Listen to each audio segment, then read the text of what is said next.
വചനത്തിലേക്ക് നോക്കുന്നതിന് മുമ്പായിട്ട് നമുക്ക് ഒരു വാക്കൂടെ കണ്ണടച്ച് പ്രാർത്ഥിക്കാം. സ്നേഹം നിറഞ്ഞ പിതാവേ, യേശുവേ, അവിടുന്ന് ഞങ്ങളുടെ മധ്യത്തിലുണ്ടല്ലോ. നന്ദി കർത്താവേ, നന്ദി.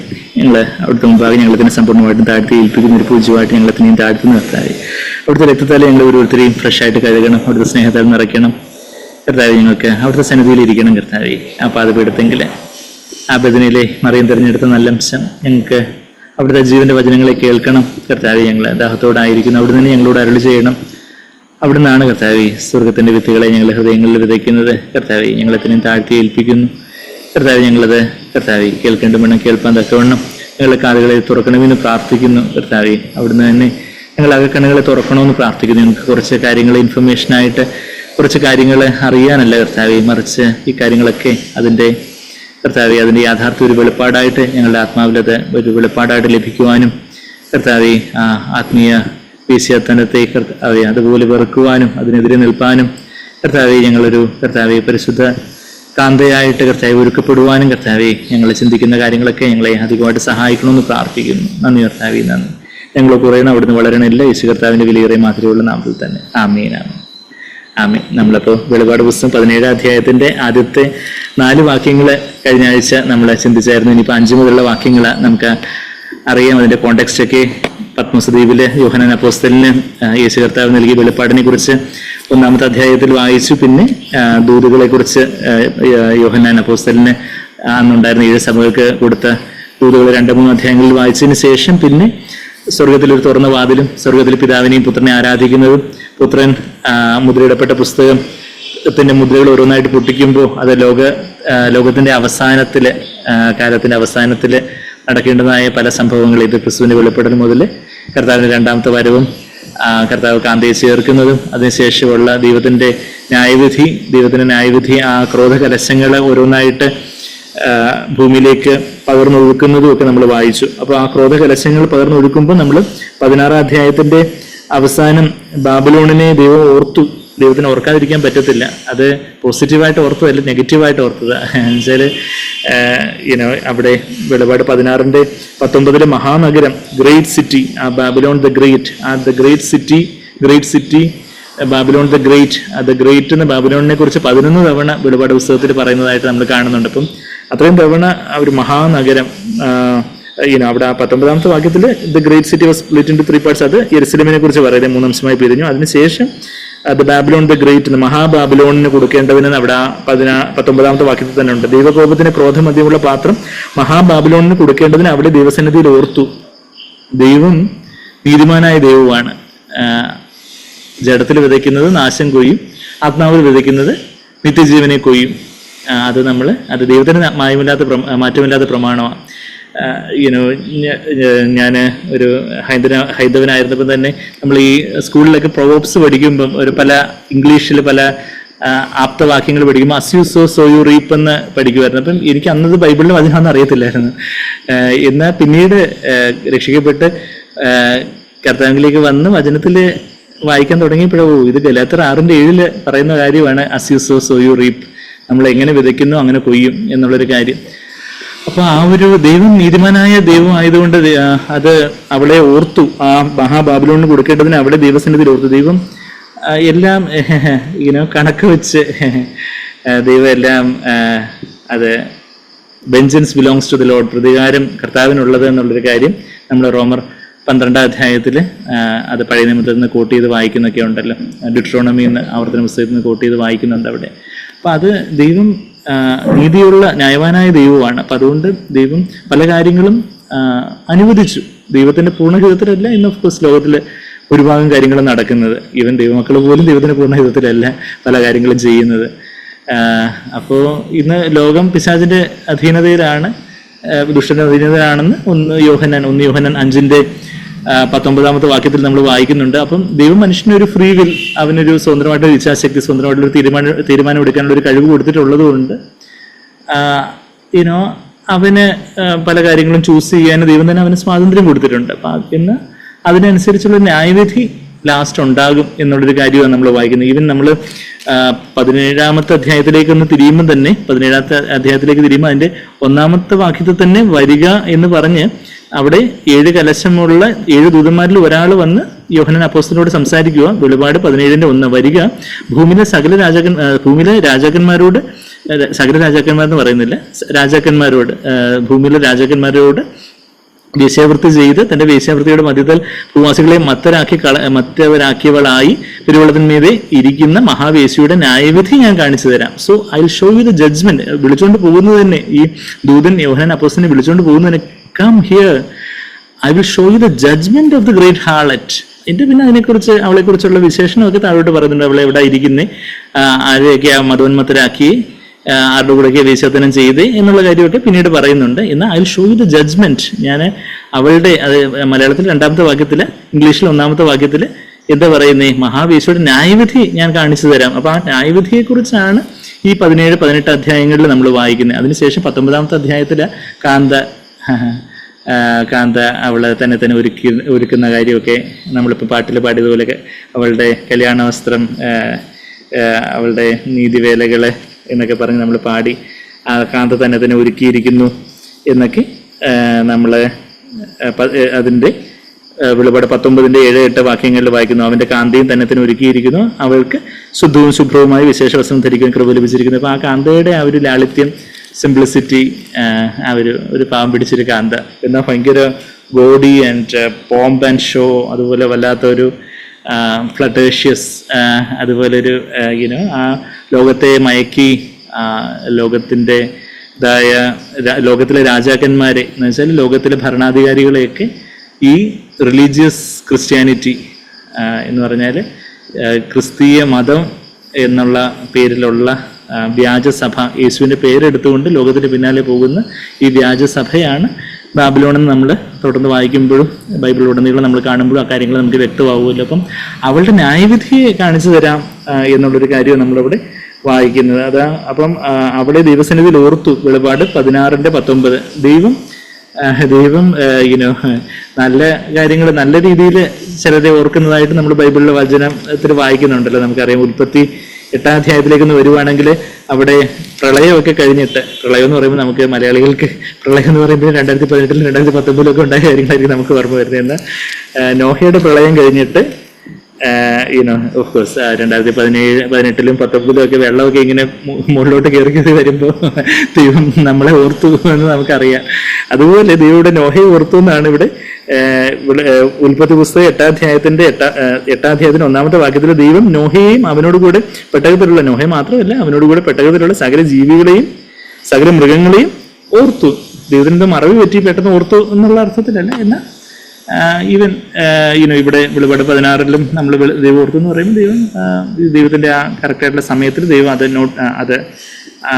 അതിലേക്ക് ശ്രദ്ധ വെച്ച് കാര്യങ്ങളെ ചെയ്യാൻ തുടങ്ങി എന്നുള്ളൊരു അർത്ഥത്തിൽ ദൈവം ഓർത്തു. അപ്പം നമ്മളെ ഓർക്കുന്നൊരു ദൈവം, നമ്മളെ മറക്കാത്തൊരു ദൈവം, അമ്മ മറന്നാലും മറക്കുകയില്ലെന്ന് നമ്മൾ യെശയ്യാവ് 49:15-16 വാക്യങ്ങൾ നമ്മൾ വായിക്കുന്നുണ്ട്. നമ്മളെ തന്നെ കർത്താവ് അവിടെ കൊത്തി വെച്ചിരിക്കുക, കർത്താവിൻ്റെ ഉള്ളം കരത്തിൽ. കർത്താവ് നമ്മളെ ഓർക്കുന്നു. എന്നാൽ ദൈവം ന്യായവിധിക്കായിട്ടും ഈ ബാബിലോണിനെ ഓർത്തു എന്നുള്ളൊരു കാര്യം അവളെ ദൈവസന്നിധിയിൽ ഓർത്തു. വെളിപാട് 16:19. അത് കഴിഞ്ഞിട്ട് 21-ാമത്തെ വാക്യത്തിൽ താലന്തോളം ഘനമുള്ള കല്ലായി. ഒരു താലന്ത് എന്ന് പറഞ്ഞാൽ 0.45 kg, ഒരു 1/2 കിലോയോളം വരും. അപ്പം 100 താലന്ത് എന്ന് പറഞ്ഞാൽ ഏകദേശം ഒരു 50 കിലോ, അല്ലെങ്കിൽ ഒരു എക്സാക്റ്റ് പറഞ്ഞാൽ 45 കിലോ ഉള്ള 45 കിലോ വെയിറ്റ് ഒക്കെ ഉള്ള, 45 കിലോ വെയിറ്റ് എന്ന് പറഞ്ഞാൽ എന്തുവാ അത് 45 കിലോ വെയിറ്റ് ഉള്ള ഒരു കല്ല്, അല്ലെങ്കിൽ ഈ ജിമ്മിലൊക്കെ അത്രയും വലിയ വെയിറ്റ് സെറ്റ്, ഒരു 10 കിലോ വെയിറ്റ്, അല്ലെങ്കിൽ നമുക്കറിയാം ഒരു 10 കിലോ അരിയുടെ വെയിറ്റ്, അപ്പോൾ 45 കിലോ വെയിറ്റ്, എല്ലാം അങ്ങനെയുള്ള കല്ലുകളൊക്കെ വന്ന് വീടുന്നതും അത് കഴിഞ്ഞിട്ട് മനുഷ്യർ ദൈവത്തെ ദുഷിക്കുന്നതൊക്കെ 21-ാമത്തെ വാക്യത്തിൽ നമ്മൾ വായിച്ച്. അതിനുശേഷം നമ്മളിപ്പം വെളിപാട് 17-ന്റെ ആദ്യത്തെ 4 വാക്യങ്ങൾ നമ്മൾ കഴിഞ്ഞ ആഴ്ച കണ്ടായിരുന്നു. അവള് പെരുവെള്ളത്തിന്റെ മീതെ ആണ് ഇരിക്കുന്നത്. ആ പെരുവെള്ളം എന്താണ്? 15-ാമത്തെ വാക്യത്തിൽ നമ്മൾ വായിക്കുന്നുണ്ട്. വെളിപാട് 17:15 നീ കണ്ടതും വീശിയിരിക്കുന്നതുമായ വെള്ളം വംശങ്ങളും പുരുഷാരങ്ങളും ജാതികളും ഭാഷകളും അത്രേ. ആ ഒരു ലോകവ്യവസ്ഥ. അപ്പോൾ ആ ലോകവ്യവസ്ഥയെ, ഈ ലോകത്തിലുള്ള വംശങ്ങളെയും ഭാഷകളെയും എന്താ നമ്മൾ വായിച്ച 15-ാമത്തെ വാക്യത്തിൽ വംശങ്ങളും പുരുഷാരങ്ങളും ജാതികളും ഭാഷകളും ഒക്കെ, അതിൻ്റെ മേലൊക്കെ ഒരു ഇൻഫ്ലുവൻസ് ഉള്ള ഒരു വേശ്യ, അതാണ് ബാബിലോൺ. അപ്പോൾ ഈ ബാബിലോൺ എന്നുള്ള പദം അതൊരു ആലങ്കാരിക പദമായിട്ട് കൊടുത്തിരിക്കുന്ന ഒരു കാര്യമാണ്. ബാബിലോൺ എന്ന് പറയുന്നത്, ആ വാക്ക് ബാബിലോൺ എന്ന് പറയുന്നത് യഥാർത്ഥത്തിൽ അക്ഷരികമായിട്ടുള്ളൊരു സിറ്റിയാണ്. യൂഫ്രട്ടീസ് നദി, ഇന്നത്തെ ഇറാഖിലുള്ള യൂഫ്രട്ടീസ് നദി. ഇന്ന് ഇറാഖ്, ഇറാന്, ഇസ്രായേൽ എല്ലാം ഇപ്പം പത്രമാധ്യമങ്ങളിൽ നമ്മുടെ കൂടെ കേൾക്കുന്നുണ്ട്. പല യുദ്ധങ്ങളും യുദ്ധശ്രുതികളും പല അറ്റാക്സ് ഒക്കെ അങ്ങോട്ടും ഇങ്ങോട്ടുള്ള ആക്രമണങ്ങളും കാര്യങ്ങളൊക്കെ നമ്മൾ വായിക്കുന്നുണ്ട്. അപ്പം ഇറാഖിലുള്ള യൂഫ്രട്ടീസ് നദീതീരത്തുള്ള ഒരു പട്ടണമാണ് ബാബിലോൺ എന്ന് പറയുന്നത്. അപ്പം ആ ബാബിലോണ് ഞാൻ ഇങ്ങനെ പല കാര്യങ്ങൾ ബാബിലോണിനെ കുറിച്ചൊക്കെ ഒന്ന് നോക്കുമായിരുന്നു. അപ്പം ബൈബിളിലെ യെരുസലേം കഴിഞ്ഞിട്ട് ഏറ്റവും അധികം മെൻഷൻ ചെയ്തിട്ടുള്ള സിറ്റി ഏതാണെന്ന് ചോദിച്ചാൽ ബാബിലോണാണ്. യെരുസലേമാണ് ഏറ്റവും അധികം മെൻഷൻ ചെയ്തിട്ടുള്ള സിറ്റി. എന്നാൽ അത് കഴിഞ്ഞിട്ട് മെൻഷൻ ചെയ്തിട്ടുള്ള സിറ്റിയാണ് ബാബിലോൺ. അപ്പം ഈ ബാബിലോണ് അത് അവിടാണ് ബാബേൽ ഗോപുരം പണിയാനായിട്ട് പ്രളയത്തിന് ശേഷം അതിൻ്റെ ആ ഹിസ്റ്റോറിക്കലായിട്ടുള്ള കുറച്ച് ആസ്പെക്ട്സ് നമ്മൾ തുടർന്ന് അതിപൂജ്യം പുസ്തകം വായിക്കുമ്പോൾ തന്നെ അതിനകത്ത് തന്നെ കാര്യങ്ങളെല്ലാം വരുന്നുണ്ട്. അപ്പോൾ നമുക്ക് ആ കാര്യങ്ങൾ വായിക്കുമ്പോൾ അതിനെക്കുറിച്ച് കൂടുതലായിട്ട് നമുക്ക് ചിന്തിക്കുകയും ചെയ്യാം. അപ്പം ഞാൻ അതിൻ്റെ ഒരു രത്ന ചുരുക്കം പറയുവാണെങ്കിൽ പ്രളയത്തിന് ശേഷം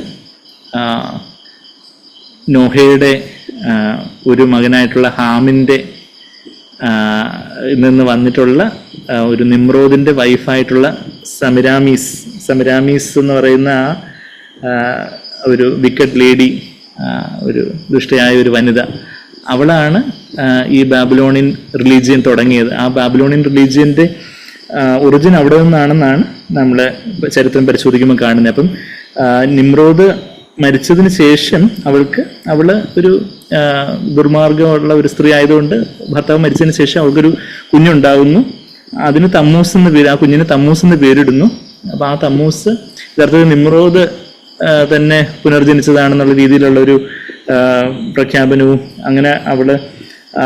അങ്ങനെ അമ്മയും കുഞ്ഞും ഈ സമരാമീസും തമ്മൂസും അമ്മയും കുഞ്ഞിനെ ആരാധിക്കുന്നത് ബാബിലോണിയൻ റിലീജിയനിൽ പണ്ട് മുതലേ ഉള്ള, അതായത് ക്രിസ്തീയത, യേശു കർത്താവൊക്കെ വരുന്നതിന് നൂറ്റാണ്ടുകൾക്ക് മുമ്പേ അമ്മയും കുഞ്ഞിനെയും മദർ ആൻഡ് ഇൻഫൻറ്റിനെ ആരാധിക്കുന്ന ഒരു സമ്പ്രദായം ഉണ്ടായിരുന്നു.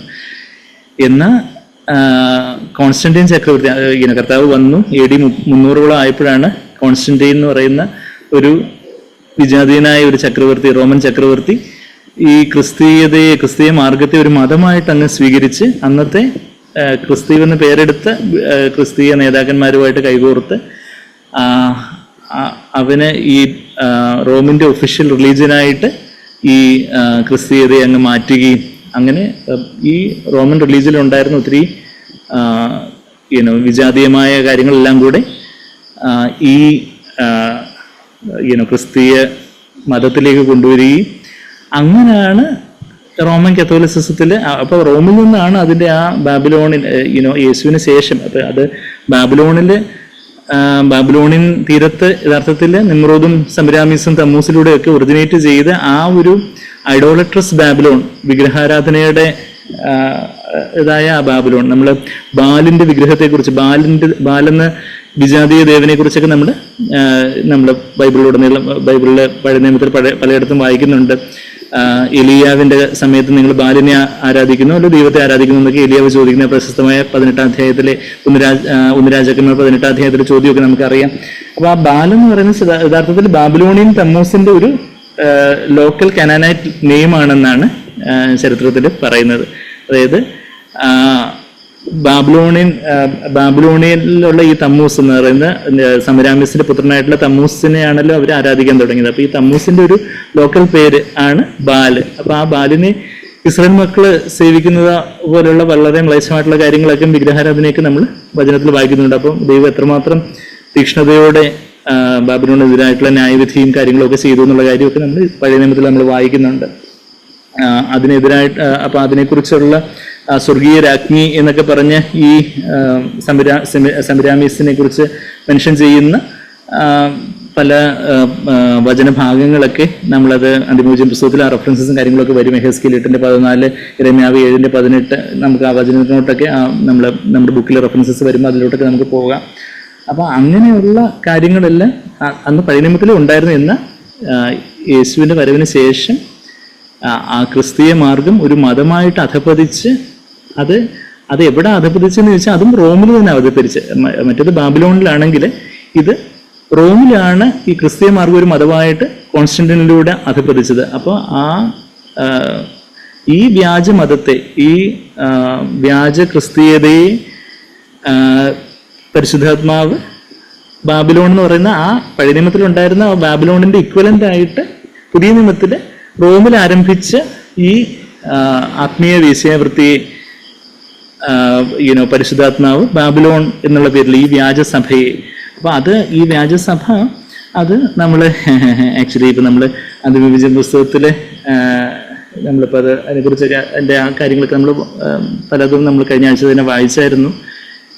ഈവൻ സാക്ബറിന്റെ ആ വേഴ്സ്റ്റ് വേഴ്സ് റെവലേഷന്റെ വേഴ്സ്റ്റ് വേഴ്സ് ബൈബിൾ സ്റ്റഡി ഒക്കെ കേൾക്കുകയാണെങ്കിൽ അതിനകത്ത് കുറച്ചുകൂടെ ക്ലിയർ ആയിട്ട് പറയുന്നുണ്ട് റോമൻ കാത്തലിക് ചർച്ച് തന്നെയാണ്, ഒരു ഡൗട്ടും ഇല്ല ഈ ബാബിലോൺ. എന്നാൽ അതുകൊണ്ട് തീർന്നില്ല, ആ ബാബിലോണിന് ഒത്തിരി പുത്രന്മാരുണ്ട് എന്ന് പറഞ്ഞാൽ ഒത്തിരി ആ റോമൻ കാത്തലിക് ചർച്ചിൽ നിന്നാണ് ഒത്തിരി ഡിനോമിനേഷൻസ് വന്നിട്ടുള്ള. ആ ഡിനോമിനേഷൻസ് പ്രൊട്ടസ്റ്റന്റ് ആയിട്ട് ആദ്യം അവർ നിർമ്മലത്തോടെ വളരെ തീക്ഷ്ണതയോടെ മാർട്ടിൻ ലൂതർ തുടങ്ങിയതെന്ന്, മാർട്ടിൻ ലൂതറിന് ശേഷം പ്രൊട്ടസ്റ്റന്റ് ചർച്ചിലും ഒത്തിരി കറപ്ഷനും ബാബിലോണിയൻ സമ്പ്രദായങ്ങളും, ബാബിലോണിയൻ സമ്പ്രദായങ്ങൾ എന്ന് പറഞ്ഞാൽ എന്താ, ലോകത്തിന് പിന്നാലെ, പണത്തിന് പിന്നാലെ, മനുഷ്യമാനത്തിന് പിന്നാലെ, അങ്ങനെയൊക്കെയുള്ള ക്രിസ്ത്യൻ നേതാക്കന്മാർ അസാൻമാർഗീയതയ്ക്ക് പിന്നാലെയൊക്കെ പോകുന്ന തരത്തിലുള്ള കാര്യങ്ങളൊക്കെ പ്രൊട്ടസ്റ്റന്റ് ചർച്ചസിലും പിന്നെ ഡിനോമിനേഷണൽ ചർച്ചസ്, അതായത് നാമധേയ കൂട്ടങ്ങൾ, പാരമ്പര്യ സഭകളാവട്ടെ, വേർപെട്ട കൂട്ടങ്ങൾ എന്ന് പറയുന്നത് പെന്തക്കോസ്ത്, ബ്രദറൻ, ബാപ്റ്റിസ്റ്റ് തുടങ്ങിയുള്ള കൂട്ടങ്ങളാവട്ടെ, അപ്പം വേർപെട്ട സഭകളിലാവട്ടെ, നാമധേയ കൂട്ടങ്ങളിലാവട്ടെ, വീണ്ടും ഈ ബാബിലോണിന്റെ ആ ഒരു ഇൻഫ്ലുവൻസും കാര്യങ്ങളും ഒക്കെ അങ്ങ് വന്ന് ആ ഒരു അങ്ങനെയൊക്കെയുള്ള പല ഒരു ആത്മീയ വേശ്യാവൃത്തിയിലോട്ട് റോമൻ കത്തോലിക്ക സഭ മാത്രമല്ല, റോമൻ കത്തോലിക്ക സഭ ആ അമ്മ വേശ്യ, മാതാവായ വേശ്യകളുടെ മാതാവ്, അത് ഞാൻ പറയുന്നില്ല, വെളിപ്പാട് 17:5 പറയുന്നത്. നമ്മളിപ്പം ആ കാര്യമൊക്കെ നമ്മൾ വായിക്കാൻ പോവുക. മഹദിയം ബാബിലോൺ വേശ്യമാരുടെയും ലൈസതകളുടെയും മാതാവ്. അപ്പോൾ മാതാവ് എന്ന് പറയുമ്പോൾ ഒത്തിരി പുത്രന്മാരും അവൾക്കുണ്ട്. ആ പുത്രന്മാരെന്ന് പറയുന്നത് അതിൽ നിന്ന് വന്ന റോമൻ കാത്തലിക് ചർച്ചിൽ നിന്ന് പിന്നെ വേർപെട്ട് വന്ന പലതും ഈ മാതാവിന്റെ പുത്രന്മാരായിട്ട് അങ്ങ് അധപതിച്ചു. ആത്മീയമായിട്ട് പറയുമ്പോൾ അവരും ഇന്ന് എത്രയോ പാസ്റ്റേഴ്സ് എന്ന് പറയുന്ന ആൾക്കാരൊക്കെ പണത്തിന് വേണ്ടി, ഞാൻ എല്ലാവരെയും അടച്ചാക്ഷേപിച്ച് പറയുമല്ലേ, എന്നാൽ വലിയൊരു ശതമാനം നമ്മൾ ഇന്ന് ഈ കാര്യങ്ങളൊക്കെ നോക്കുമ്പോൾ, കഴിഞ്ഞ ദിവസവും ഒരു യൂട്യൂബ് വീഡിയോ ഇങ്ങനെ കാണുമായിരുന്നു. പല പാസ്റ്റർമാരൊക്കെ, പെന്തക്കോസ്ത് പാസ്റ്റർമാരൊക്കെ ഗൾഫ് നാടുകളിലോട്ടൊക്കെ ചെന്ന് പണം പിരിക്കാനായിട്ട് അവരുടെ ശുശ്രൂഷയ്ക്കായിട്ട് ഇത്ര ലക്ഷങ്ങൾ പിരിച്ചു കൊണ്ടുവരാനായിട്ട് ചെല്ലുന്നു. അവിടെ ആൾക്കാർ ഇതൊക്കെ അങ്ങ് മടുത്ത് ഇവരെ എങ്ങനെയെങ്കിലും പറഞ്ഞു വിടുന്നു എന്നൊക്കെയുള്ള രീതിയിലൊക്കെ തരത്തിലുള്ള കാര്യങ്ങളൊക്കെയാണ് ഇന്ന് ലോകത്ത് നടക്കുന്നത്. അപ്പം ഈ ക്രിസ്തീയത ഒരു ധനസമ്പാദനത്തിനുള്ളൊരു മാർഗമായിട്ട് മാറ്റുന്നത് തികഞ്ഞ ബാബിലോണിസമാണ്. അപ്പോൾ അതിപ്പം അത് കത്തോലിക്ക സഭയാവട്ടെ, അതിൽ നിന്ന് വന്ന വേർപെട്ട സഭകളെന്നോ പാരമ്പര്യ സഭകളോ ഒക്കെ ആവട്ടെ, അങ്ങനെ വചനത്തിന് വിരുദ്ധമായിട്ടുള്ള പല കാര്യങ്ങളും, പണത്തിനും മനുഷ്യമാനത്തിനും. അപ്പം ഞാൻ പറഞ്ഞു വെച്ചാൽ ഈ സഭാവിഭാഗങ്ങളിലുള്ളവരെല്ലാം അങ്ങ് ബാബിലോണിന്റെ ഭാഗമാണോ എന്ന് ചോദിച്ചാൽ ഇതിനകത്ത് ഓഫ്കോഴ്സ് നമ്മളെക്കാട്ടിലും വളരെ കർത്താവിനെ സ്നേഹിക്കുകയും ഹോൾ ഹാർട്ടഡായിട്ടുള്ള ഒത്തിരി നല്ല സഹോദരങ്ങൾ ഈ കത്തോലിക്ക സഭയിലും ബാക്കി എല്ലാ സഭകളിലും ഉണ്ട്. എന്നാൽ ദൈവം അവരോട് പറയുന്നൊരു വാക്യം എന്താ, വെളിപാട് 18:4 ബാബിലോണിലുള്ള എൻ്റെ ജനമേ, നിങ്ങൾ അവളെ വിട്ടങ്ങ് വന്നില്ലെങ്കിൽ വിട്ടു പോകുന്നില്ലെങ്കിൽ അവരുടെ ബാധകളിൽ നിങ്ങൾ ഓഹരിക്കാരായി പോകുന്നതാണ് വെളിപാട് 18:4 പറയുന്നത്. അപ്പം ഞാൻ പറഞ്ഞതെന്ന് വെച്ചാൽ ലീഡർഷിപ്പാണ് കറക്റ്റ്. നമ്മൾ ഇന്ന് സഭകളെ നോക്കുമ്പോൾ സഭകളുടെ ആ ലീഡർഷിപ്പിലാണ് എപ്പോഴും ആ കറപ്ഷൻ കാര്യങ്ങളൊക്കെ വന്നിട്ടുള്ളത്. സിമ്പിളായിട്ടുള്ള എത്രയോ ദൈവഭക്തനായിട്ടുള്ള മനുഷ്യർ അവിടെ എല്ലാം ഉണ്ട്. നമ്മൾ അതിലുള്ള ജനങ്ങളെ കുറിച്ചല്ല പറയുന്നത്, അതിന്റെ ലീഡർഷിപ്പിന്റെ കറപ്ഷനാണ് നമ്മൾ പറയുന്നത്. ലീഡർഷിപ്പിന്റെ കറപ്ഷൻ ആയതുകൊണ്ട് ശരിക്കും ദൈവം അവരെ കുറിച്ച് ആഗ്രഹിക്കുന്നു, അവര് വേർപെട്ട് ദൈവവചനത്തിന് ഒരു സ്റ്റാൻഡ് എടുത്ത്. സോ അങ്ങനെ ക്രിസ്തീയ മതം ആ ഒരു ആത്മീയ വേശ്യാവൃത്തി, ലോകത്തിന്റെ പിന്നാലെയുള്ള പോക്കിലേക്ക് പോകുന്ന ആ ഒരു പോക്കിലാണ് ദൈവം ഓരോ കാലഘട്ടത്തിലും ഓരോ ദൈവമനുഷ്യരെ എഴുന്നേൽപ്പിച്ച്, മാർട്ടിൻ ലൂതറെ, ആ ഒരു 16-ാം നൂറ്റാണ്ടിലെ മാർട്ടിൻ ലൂതറെ ആ ഒരു വലിയൊരു തീക്ഷ്ണതയോടെ ദൈവവചനത്തിനായിട്ടൊരു സ്റ്റാൻഡ് എടുത്തുകൊണ്ട് അദ്ദേഹം എഴുന്നേറ്റതുപോലെ ഓരോ കാലഘട്ടത്തിലും പിന്നീട് ജോൺ വെസ്ലി, വാച്ച്മാനെയും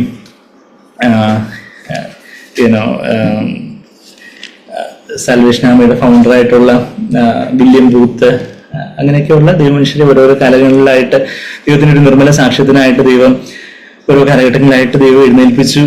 നമ്മൾ വിശ്വസിക്കുന്ന നമ്മുടെ കാലഘട്ടത്തിൽ ദൈവം സൈപ്പനും ബേർണി 1975 ബാംഗ്ലൂര് സൈപ്പനും ബേർണി ഇയാൻ ബേർണിയൊക്കെ ആ ഒരു ഭാരത്തോടാണ് ഈ ഒരു ബാബിലോണിയൻ ക്രിസ്ത്യാനിറ്റിക്ക് എതിരായിട്ട്, ബാബിലോണിയൻ ക്രിസ്തീയതയ്ക്ക് എതിരായിട്ട് ദൈവവചന പ്രകാരം ഒരു സ്റ്റാൻഡ് എടുക്കാൻ വേണ്ടിയുള്ള ഒരു വലിയ തീക്ഷ്ണതയിലാണ് ദൈവം. അവരും ദൈവവചനത്തിന്റെ ആ ഒരു ഹോൾ കൗൺസിൽ ഓഫ് ഗോഡ്, ആ ഒരു പൂർണ്ണ ആലോചന പങ്കുവെക്കുമ്പോൾ ആ ഒരു ക്രിസ്തീയ മതം, ആ മതഭക്തിയുള്ളവർക്ക് ആ കാര്യങ്ങളൊന്നും ദഹിക്കാതെ വന്ന് അവരങ്ങനെ അന്ന് ബാംഗ്ലൂരിലുണ്ടായിരുന്ന ഒരു ബാപ്റ്റിസ്റ്റ് ചർച്ചിൽ നിന്ന് പുറത്താക്കപ്പെടുകയും അങ്ങനെ അവര് ഒരുമിച്ച് രണ്ട് ഫാമിലീസ് ആയിട്ട് അവർ പ്രാർത്ഥിക്കാൻ തുടങ്ങുന്നു. 1975 ഓഗസ്റ്റ് 17 ഒരു ഞായറാഴ്ച വൈകിട്ട്. അങ്ങനെ അത് ദൈവം ഒരു സഭയായിട്ട് രൂപീകരിച്ച് ലോകമെമ്പാടും ഇന്ന് നമ്മുടെ ഇപ്പോൾ ഈ കായംകുളത്തുമൊക്കെ നമ്മുടെ ഇവിടെ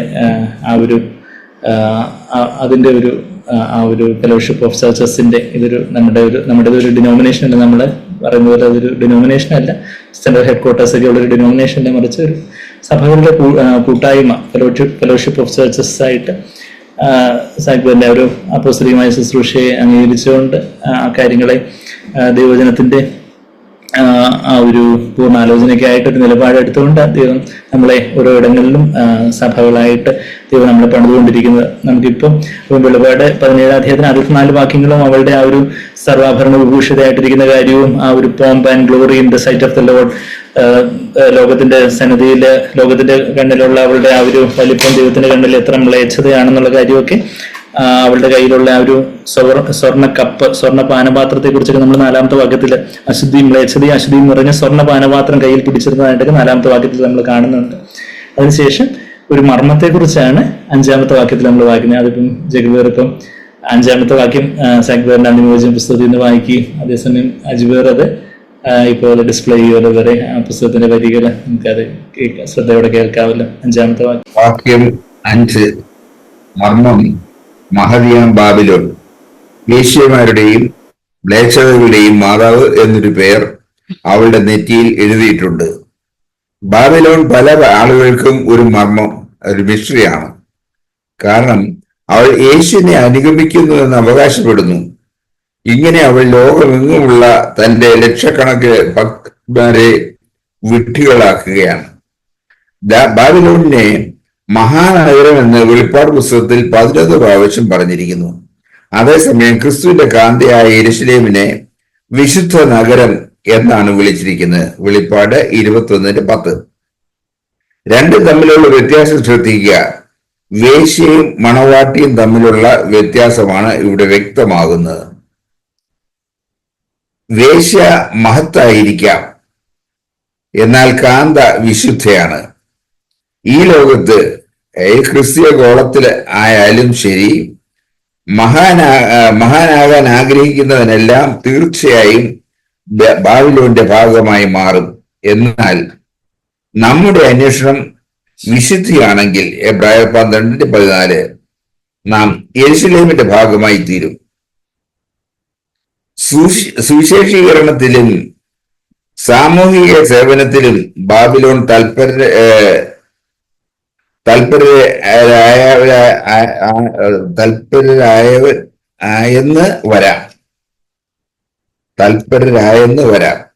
എന്നാൽ വിശുദ്ധി അതിൽ അവൾക്ക് താല്പര്യമില്ല.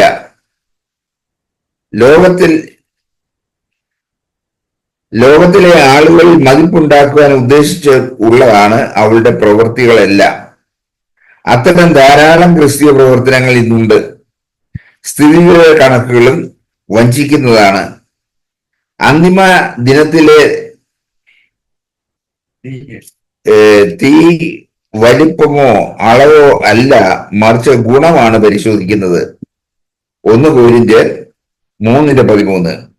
യേശുവിനെ പോലെ ഒരു സേവകൻ ആകുന്നതിന് പകരം ആരെങ്കിലും ഒരു സംഘടനയിലോ സഭയിലോ നേതൃത്വമോ സ്ഥാനമോ ആണ് കൊതിക്കുന്നതെങ്കിൽ അവൻ ബാബിലോണിലേക്ക് മുന്നേറിക്കൊണ്ടിരിക്കുകയാണ്. ഇതിനകം തന്നെ അതിന്റെ ഒരു ഭാഗം ആയിട്ടില്ലെങ്കിൽ.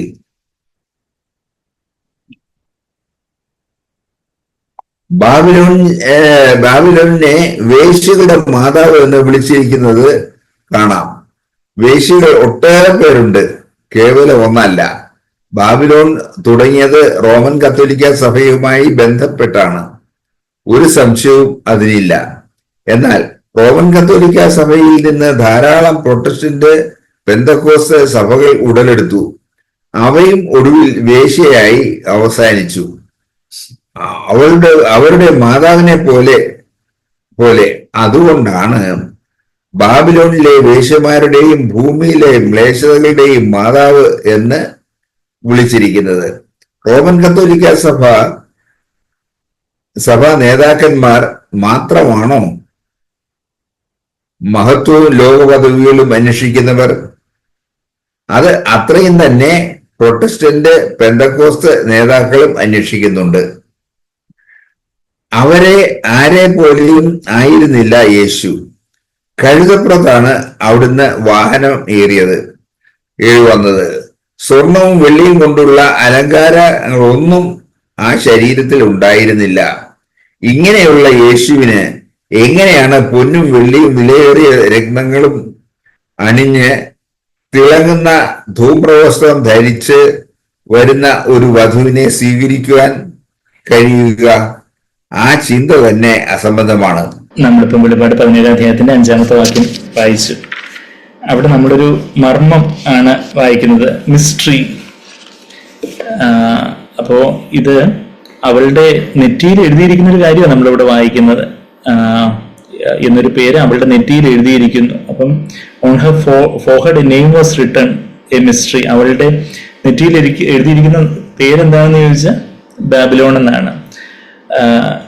അന്ന് ബാബിലോണിലൊക്കെ വേശ്യമാര് അവരുടെ നെറ്റിയിൽ അവരുടെ പേര് എഴുതിക്കൊണ്ട് നടക്കും എന്നുള്ള രീതിയിലുള്ള സമ്പ്രദായങ്ങളെ കുറിച്ചൊക്കെ ചരിത്രകാരന്മാർ പറയുന്നുണ്ട്. അപ്പം ഇവിടെ അക്ഷരികമായിട്ട് തന്നെ ഇവിടെ ആലങ്കാരികമായിട്ട് ഈ കാര്യങ്ങൾ പറയുവാണ്. അവളുടെ നെറ്റിയിൽ അവളുടെ പേര് എഴുതിയിരിക്കുന്നത്. അവളുടെ പേരെന്താണെന്ന് ചോദിച്ചാൽ അത് ബാബിലോൺ എന്ന് പറയുമ്പോൾ അതൊരു മർമ്മമാണെന്ന് പറയുമ്പോൾ നമ്മളിപ്പോൾ പറഞ്ഞതുപോലെ ആ ഒരു പഴയ നിയമത്തിലെ ബാബിലോണിൽ നിന്ന് ബാബേൽ ഗോപുരം, ആ ബാബിലോൺ എന്ന് പറയുന്ന ആ യൂഫ്രട്ടീസ് നദീതടം ഇന്നത്തെ ഇറാഖിന്റെ ആ സ്ഥലത്തിൽ നിന്ന് ആരംഭിച്ച ആ ഒരു വ്യാജമതം അതിന്റെ ഇക്വലന്റ് ആയിട്ട് അതിന്റെ തത്തുല്യമായിട്ട് അതേ കാര്യം തന്നെ യേശുവിന്റെ പേര് പറഞ്ഞ് ക്രിസ്തീയതയില് കടന്നുകൂടിയ ആ ഒരു കാര്യം റോമിൽ തുടങ്ങി.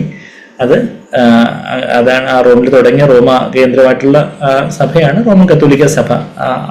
ആ ക്രിസ്തീയത ഒരു മതമായിട്ട് അധപ്പതിച്ചത് അങ്ങനെ റോമിൽ നിന്നാണ്. അപ്പൊ ആ റോമിലാണ് ഇവള് ഇരിക്കുന്നത്. ആ സിറ്റി ഓൺ 7 ഹിൽസ്, നമ്മള് അതിന്റെ 9-ാമത്തെ വാക്യത്തിൽ നമ്മളത് വായിച്ചത്. ഇവിടെ ജ്ഞാനബുദ്ധി ഉണ്ട്, തല 7 സ്ത്രീ ഇരിക്കുന്ന 7 മലയാകുന്നു. ആ 7 മലകൾക്കുള്ള ഇന്റർപ്രിട്ടേഷൻസ്, അതിന്റെ വ്യാഖ്യാനം താഴോട്ട് നമ്മൾ വരുന്നുണ്ട്. എന്നാൽ ആ 7 മലയുടെ മേലുള്ള സിറ്റി ബാബിലോൺ റോമാണെന്നുള്ള കാര്യം കൊച്ചു കുഞ്ഞുങ്ങൾക്ക് വരെ അറിയാം. City on 7 hills is Rome എന്നുള്ള ഒരു കാര്യം. ഈവൻ 18-ാമത്തെ വാക്യത്തിൽ നീ കണ്ട സ്ത്രീയും ഭൂരാജകന്മാരുടെ മേൽ രാജ്യത്തുള്ള മഹാനഗരമാണ്. അപ്പോൾ അത് റോമിനെ കുറിച്ചാണ് പറയുന്നത് എന്നുള്ള കാര്യം. അവിടെയും ഭൂരാജകന്മാർ ഇന്നും ലോകത്തുള്ള ഒത്തിരി പ്രൈം മിനിസ്റ്റേഴ്സിന്റെയും പ്രസിഡന്റിന്റെ മേലൊക്കെ വളരെ സ്വാധീനം ചെലുത്താൻ കഴിയുന്ന ഒരു കാര്യമാണ് റോമൻ കത്തോലിക്ക പോപ്പുമാർക്കൊക്കെ. അങ്ങനെയുള്ള കാര്യങ്ങളൊക്കെ നമ്മൾ കാണുന്നുണ്ടെന്ന്. വചനത്തെ അവര് വളരെ സാമൂഹ്യ പ്രവർത്തനവും വളരെ സമാധാനവും എൻവയോൺമെന്റൽ റെസ്റ്റോറേഷൻ, അതായത് പ്രകൃതി പരിസ്ഥിതി സംരക്ഷണം, വളരെ നല്ല പ്രവർത്തികൾ, ചാരിറ്റബിൾ വളരെ സാമൂഹ്യ സേവനം, ബാക്കിയുള്ള വലിയ വലിയ കാര്യങ്ങളൊക്കെ പറയുന്ന യഥാർത്ഥത്തിലുള്ള ദൈവജനം പറയുന്ന ഒരു ശിഷ്യത്വത്തിലൂടെയുള്ള ക്രൂസിന്റെ വഴിയിലൂടെയുള്ള ഒരു വിശുദ്ധി, അതൊക്കെ അന്യം നിന്ന് അങ്ങനെ വളരെ കറപ്റ്റഡ് ആയിട്ടിരിക്കുന്ന ഒരു അവസ്ഥ. ഇന്ന് അത് കത്തോലിക്ക സഭ മാത്രമല്ല, നമ്മളിപ്പം കേട്ടതുപോലെ കത്തോലിക്ക സഭയിലുള്ള നേതാക്കന്മാര് പുരോഹിതന്മാര് മാത്രമാണോ ഈ ലോകത്തിലുള്ള സ്ഥാനവും മാനവും ഒക്കെ അന്വേഷിക്കുന്നത്? അതിനേക്കാട്ടിലും കൂടുതലായിട്ട് വേർപെട്ട സഭകളിലുള്ള പെന്തക്കോസ്ത് അതുപോലെയുള്ള പാരമ്പര്യ കൂട്ടങ്ങളിലും ഇതുപോലുള്ള അത്രയും തന്നെ പ്രൊട്ടസ്റ്റന്റ് പെന്തക്കോസ്ത് നേതാക്കന്മാരും ഇതുപോലുള്ള ലോകത്തിൻ്റെതായ മാനവും കാര്യങ്ങളും ഒക്കെ അന്വേഷിക്കുന്നുണ്ട്. രാഷ്ട്രീയമായിട്ട് ഇണചേർന്ന് അവരും പ്രവർത്തിക്കുന്നുണ്ട് എന്നുള്ളൊരു കാര്യമൊക്കെ നമ്മൾ ചുറ്റും നമ്മളൊന്ന് കണ്ണു തുറന്നാൽ കാണാവുന്ന കാര്യങ്ങളേ ഉള്ളൂ, നമുക്കറിയാം. നമ്മള് വെളിപാട് 21:10 യെരൂശലേമിനെ കുറിച്ച് വായിച്ച ആ ഒരു വാക്യം നമ്മൾ കണ്ടു. വെളിപാട് 21 നമ്മളിപ്പം ആദ്യപൂജ പുസ്തകത്തില് ആ റെഫറൻസസ് നമുക്കൊന്ന് ജസ്റ്റ് ഒന്ന് എടുക്കാം. വെളിപാട് 21 അധ്യായത്തിലെ 10 വാക്യത്തില് അവൻ ദൂതൻ എന്നെ, യോഹന്നാൻ അപ്പോസ്തലനെ ആത്മവിവശതയിൽ, അതായത് പരിശുദ്ധാത്മാവ് ഉയർന്ന ഒരു വൻമരയിൽ കൊണ്ടുപോയി യെരൂശലേം എന്ന വിശുദ്ധ നഗരം, സ്വർഗത്തിൽ നിന്ന് വിശുദ്ധ നഗരം, ഹോളി സിറ്റി. അപ്പം യെരൂശലേമിനെ കുറിച്ച് പറയുന്നത് ഹോളി സിറ്റി, അത് ഒരു വൻമലയുടെ മേലെ, ഒരു മലമേലിരിക്കുന്ന പട്ടണം എന്ന് കർത്താവ് മത്തായി 5:14 പറയുമ്പോഴും അത് ഈ പുതിന യെരൂശലേമിനെ കുറിക്കുന്നതായിട്ട് നമ്മൾ ഈ വാക്യമായിട്ട് ചേർത്ത് വായിക്കുമ്പോൾ നമ്മൾ കാണുന്നുണ്ട്. എന്നാൽ ഇത് ഒരു വൻമലയിൽ നിൽക്കുന്ന ദൈവത്തിൽ മാത്രം ആശ്രയിക്കുന്ന ഏകസത്യ ദൈവത്തിൽ ആശ്രയിക്കുന്ന ഈ സഭ, നിർമ്മലയായ സഭയാണെങ്കിൽ 7 മലകളുടെ മേലിരിക്കുന്ന അതുപോലെയുള്ള വലിയൊരു പ്രൗഢിയോടെ, ലോകത്തിന്റെ പ്രൗഢിയോടെ ഇരിക്കുന്ന ഒരു വേശ്യയാണ് ഈ മഹദിയൻ ബാബിലോൺ എന്ന് പറയുന്നത്. അതൊരു മർമ്മമാണ്, മിസ്റ്ററി ആണെന്നാണ് നമ്മൾ വായിക്കുന്നത്. അപ്പൊ മർമ്മമാണെന്ന് പറയുമ്പോൾ അത് ബാബിലോൺ എന്നുള്ള പേര് അക്ഷരികമായിട്ടുള്ള ഇറാഖിലുള്ള സ്ഥലത്തെ അല്ല ഇപ്പം ബാബിലോൺ ഉദ്ദേശിക്കുന്നത്, മറിച്ച് അത് യേശുവിന്റെ പേര് പറഞ്ഞ് ആത്മീയ വേശ്യാവൃത്തി ചെയ്യുന്ന വ്യാജ സഭയാണ് ബാബിലോൺ, അവളുടെ പുത്രന്മാരും എന്നുള്ളൊരു കാര്യം അതിൽ തന്നെ അതൊരു മിസ്റ്ററിയാണ്. അത് പക്ഷെ ഇന്ന് അനേകർക്ക് മറഞ്ഞിരിക്കുന്ന ഒരു കാര്യമാണ്. അതുകൊണ്ടാണ് ഇന്ന് അനേകരും ഈ ബാബിലോണിയൻ കൂട്ടങ്ങളിൽ തന്നെ അള്ളിപ്പിടിച്ചുകൊണ്ടിരിക്കുന്നത് എന്നുള്ളൊരു കാര്യം. അതൊരു മർമ്മമായതുകൊണ്ട്, അല്ലെങ്കിൽ അത് വെളിവായിരുന്നു എന്നുണ്ടെങ്കിൽ അവര് എന്നെ അത് വിട്ടു പോകുന്നതിനെ, അത് വെളിവായിട്ടുള്ള പലരും ദിവസമായിട്ട് അതിൽ നിന്ന് വിട്ടു വന്നുകൊണ്ടേയിരിക്കുന്നു. എന്നാൽ ഇനിയും ബാബിലോണിയൻ കൂട്ടങ്ങളിൽ അള്ളിപ്പിടിച്ചിരിക്കുന്ന ദൗർഭാഗ്യവശാല അനേക നല്ല സഹോദരങ്ങളുണ്ട്. എന്നാൽ അവരോടൊക്കെ ദൈവാത്മാവ് പറയുന്നത് എന്താ? വെളിപാട് 18:4 നമ്മളെപ്പോഴും വായിക്കുന്നത് പോലെ അതിന്റെ ഓഹരിയില് ബാധകളുടെ ഓഹരിക്കാരാവുണ്ടെങ്കിൽ അവളെ എത്രയും പെട്ടെന്ന് വിട്ടു വരണം എന്നുള്ളൊരു കാര്യമാണ് നമ്മൾ അവിടെ വായിക്കുന്നത്. നമ്മള് അവിടെ എബ്രായർ 12:14 വാക്യം നമ്മൾ കണ്ടു.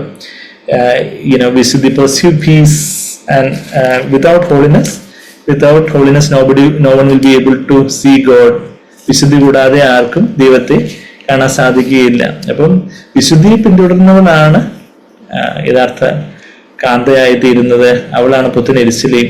നമ്മളെ വിശുദ്ധി എന്ന് പറഞ്ഞാൽ എന്താ?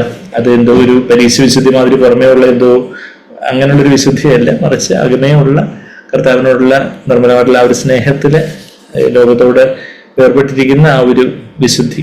അതാ നമ്മള് എബ്രായർ 12 അധ്യായത്തിന്റെ 14 വാക്യം നമുക്ക് വായിക്കാം. എന്താ അവിടെ വായിക്കുന്നത്? pursue peace, പിന്തുടരുക. എന്താ പിന്തുടരണ്ടേ?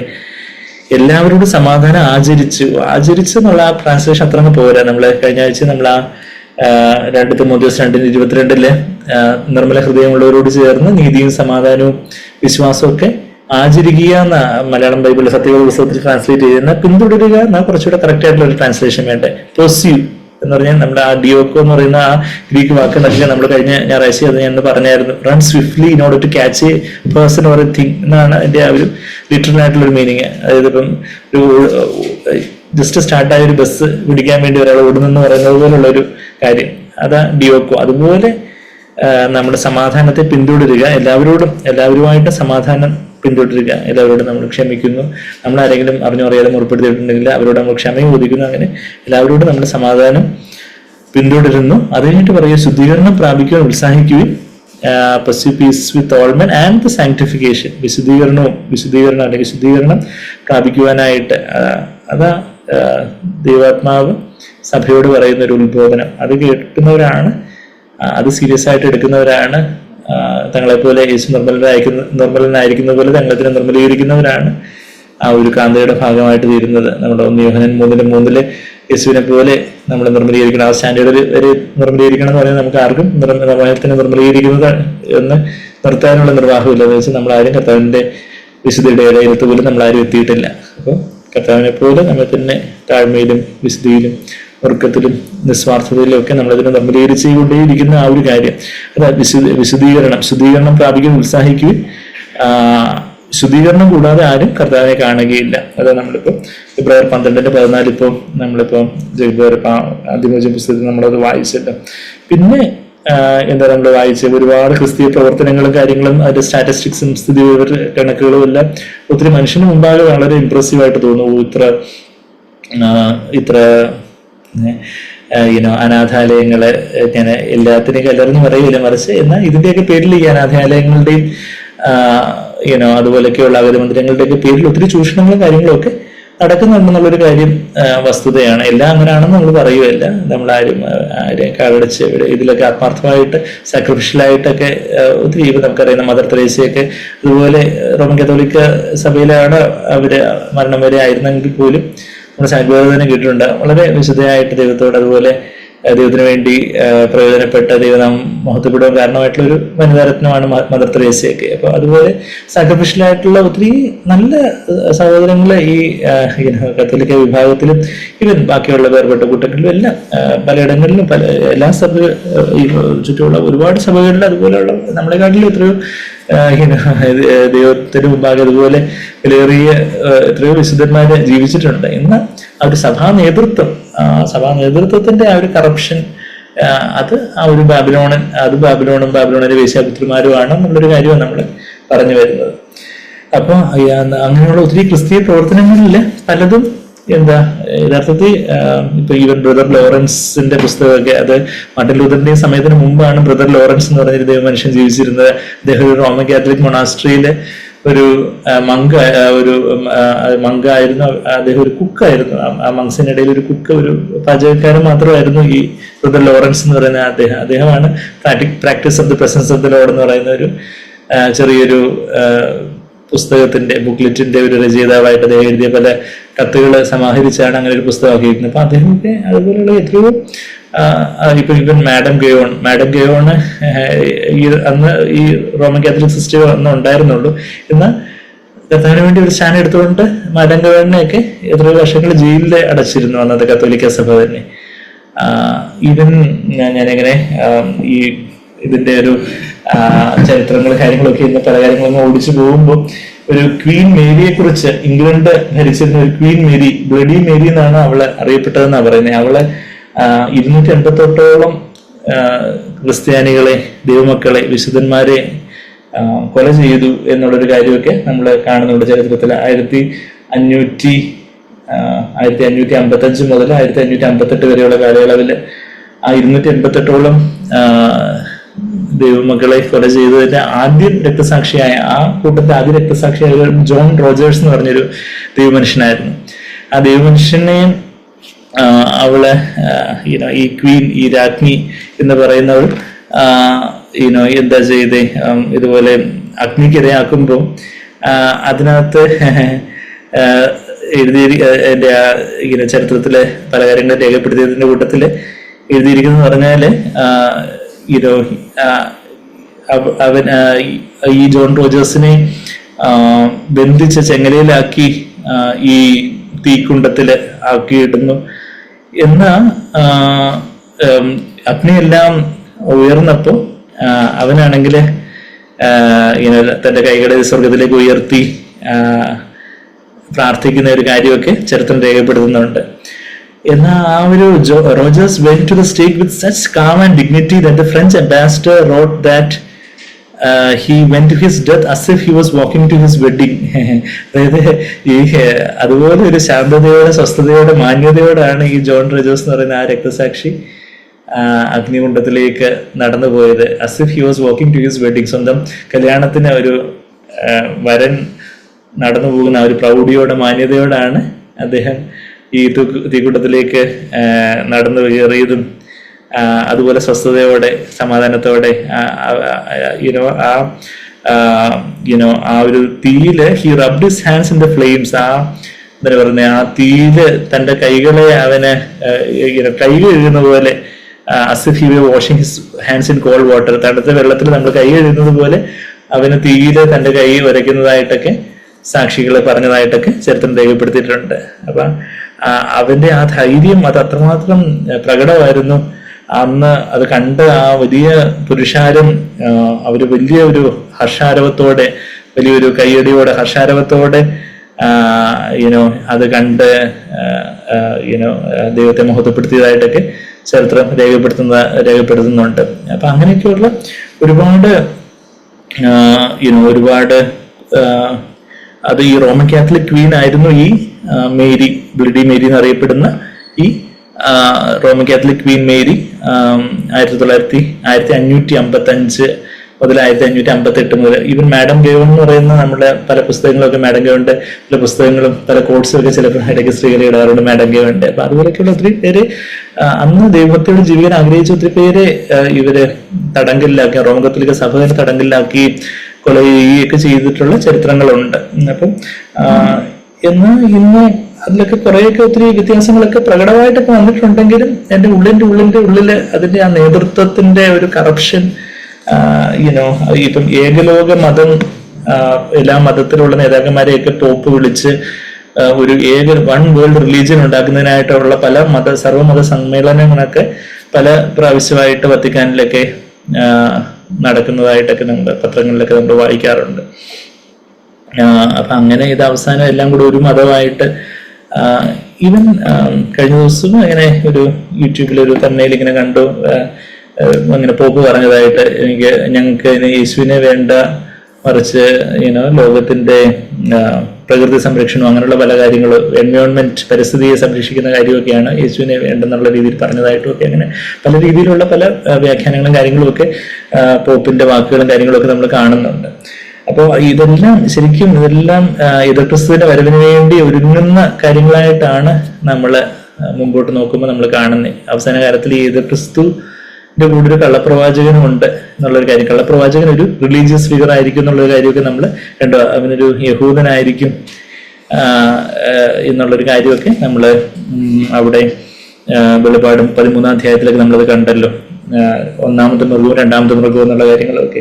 അപ്പം എന്നാൽ ഉറപ്പോടെ ഇന്ന ആളാണ് ഇന്നതെന്നൊന്നും പറയാൻ നമ്മളിപ്പം ആരുമല്ല, നമ്മൾ അങ്ങനെ സ്പെക്കുലേറ്റ് ചെയ്യേണ്ട കാര്യമില്ല. എന്ന് അതിൻ്റെതായ സമയത്ത് ദൈവമക്കൾക്ക് അതിൻ്റെതായ വെളിപ്പാടും കാര്യങ്ങളൊക്കെ തരും. എന്നാൽ ഇതിനെക്കുറിച്ചൊക്കെ നമ്മൾ ജാഗ്രതയുള്ളവരായിരിക്കണം. വചനത്തിൽ പറയുന്ന കാര്യങ്ങളൊക്കെ എത്ര കൃത്യമാണ്, നമ്മൾ വിചാരിക്കുന്നതിനും വളരെ ആക്യുറേറ്റ് ആണ് ഈ കാര്യങ്ങൾ എന്നുള്ളത് ശരിക്കും പറഞ്ഞാൽ നമുക്ക് ഒത്തിരി ഉത്സാഹം തരും. അപ്പം നമ്മൾ ദൈവവചനം പറയുന്ന കാര്യങ്ങളൊക്കെ എത്ര ആക്യുറേറ്റ് ആണ്, എത്ര കൃത്യമാണെന്ന് അറിയുമ്പോൾ ദൈവവചനത്തിൽ പറയുന്ന ഈ ഒരു ക്രൂസിന്റെ വചനവും സ്വാതന്ത്ര്യവും സമാധാനവും ഒക്കെ അതെല്ലാം യാഥാർത്ഥ്യമാണെന്നുള്ളൊരു കാര്യം കൂടെ ഇങ്ങനെയൊക്കെയുള്ള ചരിത്ര സംഭവങ്ങൾ ഇത് ഉപോത്ബലകമായിട്ട് നമ്മൾ കാണുമ്പോൾ അതൊക്കെ ദൈവവചനത്തിന്റെ സത്യങ്ങള് അത് അത്ര ബലവത്താണ്. ആകാശവും ഭൂമി മാറിയാലും കർത്താവിന്റെ വചനത്തിന്റെ വെള്ളിയും പുള്ളിയൊന്നും മാറത്തില്ല എന്നുള്ള കാര്യമൊക്കെ നമുക്ക് അതിൽ നിന്ന് അത് കൂടുതൽ മനസ്സിലാക്കാനായിട്ട് എസ്പെഷ്യലി പുതിയ വിശ്വാസികൾക്കും യൗവനക്കാർക്കും ഒക്കെ അത് വളരെ ഉത്സാഹം നൽകുന്ന കാര്യമാണെന്നുള്ള കാര്യം നമ്മൾ മനസ്സിലാക്കണം. പിന്നെ നമ്മൾ വലിയ ഒത്തിരി ക്രിസ്തീയ പ്രവർത്തനങ്ങളുടെ കാര്യങ്ങളൊക്കെ പറയുമ്പോൾ അവസാനത്തെ നാളില് തീയെ എന്താ വെളിവാക്കുന്നത്, നമ്മൾ 1 Corinthians 3-ാം അധ്യായത്തിന്റെ 13-ാമത്തെ വാക്യം വായിച്ചു. എന്താ തീ അതിന് ക്വാളിറ്റിയാണ്, ഗുണമാണ് ടെസ്റ്റ് ചെയ്യുന്നത് എന്നുള്ളൊരു കാര്യം നമ്മളവിടെ 1 Corinthians 3-ാം അധ്യായത്തിന്റെ 12 മുതൽ 15 വരെയുള്ള വാക്യങ്ങളിൽ മരം, പുല്ല്, വൈക്കോല്, പൊന്ന്, വെള്ളി, വിലയേറിയ കല്ലുകളായിട്ട് എല്ലാം ദൈവത്തിന്റെ തീയിലൂടെ കടന്നു പോകുന്നതായിട്ട് നമ്മളവിടെ കാണുന്നുണ്ട്. അതിന്റെ 12 മുതൽ 1 Corinthians 3-ന്റെ 12 മുതലുള്ള വാക്യങ്ങൾ. അതിന്റെ 13-ാമത്തെ വാക്യത്തില് ഓരോരുത്തരുടെ പ്രവൃത്തി ഇന്ന വിധം എന്ന് തീ തന്നെ ശോധന ചെയ്യും. The fire will test the quality of each man's work. അതിന്റെ ഗുണമേന്മ എന്നുള്ള എക്സാക്ട് വാക്കിന് മലയാളത്തിൽ വന്നിട്ടില്ല. എന്ന് ഇംഗ്ലീഷിൽ ഫയർ ക്വാണ്ടിറ്റി അല്ല ക്വാളിറ്റിയാണ് ടെസ്റ്റ് ചെയ്യുന്നത് എന്നുള്ളൊരു കാര്യം നമ്മളവിടെ 1 Corinthians 3-ന്റെ 13-ാമത്തെ വാക്യവും നമ്മളിപ്പോൾ അത് അതിമോചന പുസ്തകത്തിൽ നിന്ന് നമ്മളത് വായിച്ചു. ഇനിയിപ്പം അതിന്റെ 6-ാമത്തെ വാക്യം കൂടെ ബ്രദറിപ്പം വായിക്കൂ. അതിമോചന പുസ്തകത്തിന് 6-ാമത്തെ ബൈബിളിലെ ആ ഒരു 6-ാമത്തെ വാക്യം അതിന്റെ അതിമോചന പുസ്തകത്തിലെ ആ ഒരു ഇന്റർപ്രിട്ടേഷൻ. വാക്യം 6: വിശുദ്ധന്മാരുടെ രക്തവും യേശുവിന്റെ സാക്ഷികളുടെ രക്തവും കുടിച്ച് സ്ത്രീ മത്തയായിരിക്കുന്നത് ഞാൻ കണ്ടു.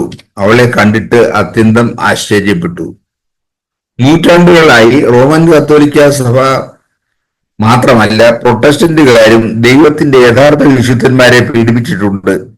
യഥാർത്ഥ ദൈവഭക്തരായ ലക്ഷക്കണക്കിന് ആൾക്കാരെ ക്രിസ്തീയ മതം പീഡിപ്പിക്കുകയോ കൊല്ലുകയോ ചെയ്തിട്ടുണ്ട്. 16-ാം നൂറ്റാണ്ടിൽ റോമൻ കത്തോലിക്ക സഭ ഉപദേശങ്ങൾ സ്വീകരിക്കാൻ തയ്യാറാകാത്ത പ്രൊട്ടസ്റ്റന്റുകാരെ സ്പെയിനിൽ അഗ്നിക്ക് ഇരയാക്കിയിട്ടുണ്ട്. അക്കാലത്ത് പ്രൊട്ടസ്റ്റന്റുകാരും മെച്ചമല്ലായിരുന്നു. നിമഞ്ജന സ്നാനം പ്രസംഗിച്ച് അനേകരെ യൂറോപ്പിൽ അവർ കൊന്നൊടുക്കി. തുടർന്നുള്ള നൂറ്റാണ്ടുകളിൽ ദൈവത്തിന്റെ മുഴുവൻ ആലോചനയുടെയും ഏതെങ്കിലും ഭാഗം പ്രസംഗിച്ചതിന് വിശുദ്ധന്മാരെ, ക്രിസ്തീയ സഹോദരന്മാരെ കൊന്നു, ഒന്നുകിൽ വാളുകൊണ്ട് അല്ലെങ്കിൽ നാവുകൊണ്ട്.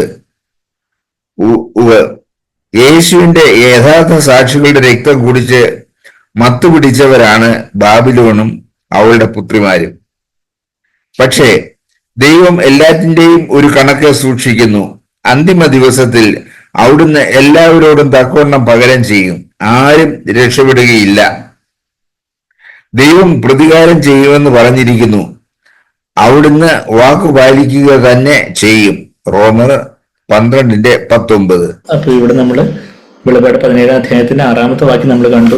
അപ്പൊ ഇതൊരു മർമ്മമാണ് എന്നുള്ളൊരു കാര്യം നമ്മൾ 5-ാമത്തെ വാക്യത്തിൽ കണ്ടായിരുന്നു. മർമ്മം എന്ന് പറഞ്ഞാൽ mystery is something which God only can reveal to us. We cannot understand unless God reveals to us. ദൈവം നമുക്ക് മനസ്സിലാക്കി തന്നാൽ മാത്രം നമുക്ക് മനസ്സിലാവുന്ന ഒരു കാര്യത്തെയാണ് മർമ്മം എന്ന് നമ്മള് വചനത്തില് നമ്മൾ വായിക്കുന്നത്. ഗ്രേറ്റ് മിസ്റ്ററീസിനെ കുറിച്ച്, പല ഗ്രേറ്റ് മിസ്റ്ററീസിനെ കുറിച്ച്, വലിയ മർമ്മത്തെ കുറിച്ചൊക്കെ നമ്മളത് കണ്ടായിരുന്നു. നമ്മള് വെളിപാട് പുസ്തകം 10-ാം അധ്യായം ചിന്തിക്കുന്ന സമയത്ത് ഈ ഒരു മിസ്റ്ററി ഓഫ് ഗോഡ്ലിനെസ്സും മിസ്റ്ററി ഓഫ് ഇനിക്വിറ്റിയും കുറിച്ച്, അതായത് ദൈവഭക്തിയുടെ മർമ്മത്തെക്കുറിച്ചും അധർമ്മത്തിന്റെ മർമ്മത്തെക്കുറിച്ചും ഒക്കെ നമ്മളത് ചിന്തിച്ചിട്ടുണ്ടായിരുന്നു. നമ്മളിപ്പോൾ അന്തിമോചന പുസ്തകം തന്നെ നിങ്ങളുടെ കയ്യിൽ ഇപ്പോൾ ഉണ്ടെങ്കിൽ അത് അതിന്റെ 10-ാം അധ്യായത്തിന് 7-ാമത്തെ വാക്യം ഒന്ന് മറിച്ച് നോക്കിയാൽ അവിടെ ഈ ഒരു മർമ്മം എന്ന് പറയുമ്പോൾ ദൈവഭക്തിയുടെ മർമ്മമുണ്ട്. അപ്പം വലിയ മർമ്മം എന്ന് പറയുന്ന 2 കാര്യങ്ങള് നമ്മൾ അന്ന് കണ്ടായിരുന്നു. അന്ന് അത് mystery of godliness, mystery of iniquity, 2 രീതിയിൽ ഈ മർമ്മങ്ങളെ, ദൈവവചനത്തിൽ പറയുന്ന മർമ്മങ്ങളെ 2 തലക്കെട്ടിൽ നമുക്ക് കാറ്റഗറൈസ് ചെയ്യാം. ഒന്ന് ദൈവഭക്തിയുടെ മർമ്മം, അത് 1 തിമോഥെയോസ് 3:16 യേശു ജഡത്തിൽ വന്നവനായ നമ്മെപ്പോലെ ഉള്ള ഒരു ജഡത്തിൽ, നമ്മെപ്പോലെ പരീക്ഷിക്കപ്പെടാവുന്ന ഒരു ജഡത്തിൽ വന്നവനായ യേശു കർത്താവ് ഒരു മർമ്മമാണ്. ആ ജഡത്തിൽ വന്നവനായ കർത്താവ് തന്നെ ഒരു മർമ്മമാണ്. കർത്താവ് നമ്മെപ്പോലെ തന്നെ പരീക്ഷിക്കപ്പെട്ടിട്ടും പാപം ചെയ്തില്ല. ആ കർത്താവിനെ, ആ ജഡത്തിൽ വന്ന യേശുവിനെ നമ്മള് ആത്മാവില് നമുക്കൊരു വെളിപ്പാടായിട്ട് ലഭിക്കുന്നത്, അത് നമ്മളെ ദൈവഭക്തിയോട് ജീവിക്കാൻ സഹായിക്കും. അതൊരു മർമ്മമാണ്. അതൊരു മർമ്മമാണെന്ന് പറഞ്ഞാൽ നമ്മൾ എത്രമാത്രം ദൈവഭക്തനായിരിക്കുന്നു എന്ന് ചോദിച്ചാൽ നമുക്ക് എത്രയധികം ഈ ജഡത്തിൽ വന്നവനായ കർത്താവിനെ നമുക്ക് ആത്മാവിൽ വെളിപ്പെട്ടിട്ടുണ്ടോ, അതിന് ആനുപാതികമായ ഒരു ദൈവഭക്തിയാണ് നമ്മുടെ ജീവിതത്തിൽ നമുക്കുള്ളത്. അപ്പോൾ ദൈവഭക്തിയുടെ മർമ്മം 1 തിമോഥെയോസ് 3:16 കർത്താവ് നമ്മെപ്പോലെ തന്നെ പരീക്ഷിക്കപ്പെടാൻ ഒരു ജഡത്തിലെ വന്നതെന്ന് പറയുന്നത് പലപ്പോഴും അത് ദൈവവചനത്തിൽ പറയുന്ന എബ്രായർ 4:15 പറയുന്ന ഒരു കാര്യം, അത് പ്രസംഗിക്കുന്നതിന് തന്നെ പലരും അത് ദുരുപദേശം എന്ന് പറഞ്ഞ് ദുർവ്യാഖ്യാനം ചെയ്യുന്ന ഒരു ക്രിസ്തീയ ലോകത്തെ നമ്മൾ ജീവിക്കുന്നത്. അപ്പൊ അത് ദൈവഭക്തിയുടെ മർമ്മം, അത് അവർക്ക് മർമ്മം. അതൊന്നും ഇപ്പൊ കാഴ്ചയില്ലാത്ത ഒരാള് പറയുവാണ് വെളിച്ചം എന്ന് പറഞ്ഞൊരു സംഭവമില്ല, പുള്ളിക്ക് കാഴ്ചയില്ല, അതുകൊണ്ട് പുള്ളി പറയും വെളിച്ചമില്ല, അല്ലെങ്കിൽ കളർ എന്ന് പറഞ്ഞൊരു സംഭവമില്ല എന്ന് പറഞ്ഞാൽ നമുക്ക് അദ്ദേഹത്തോട് ദേഷ്യം തോന്നേണ്ട കാര്യമില്ല.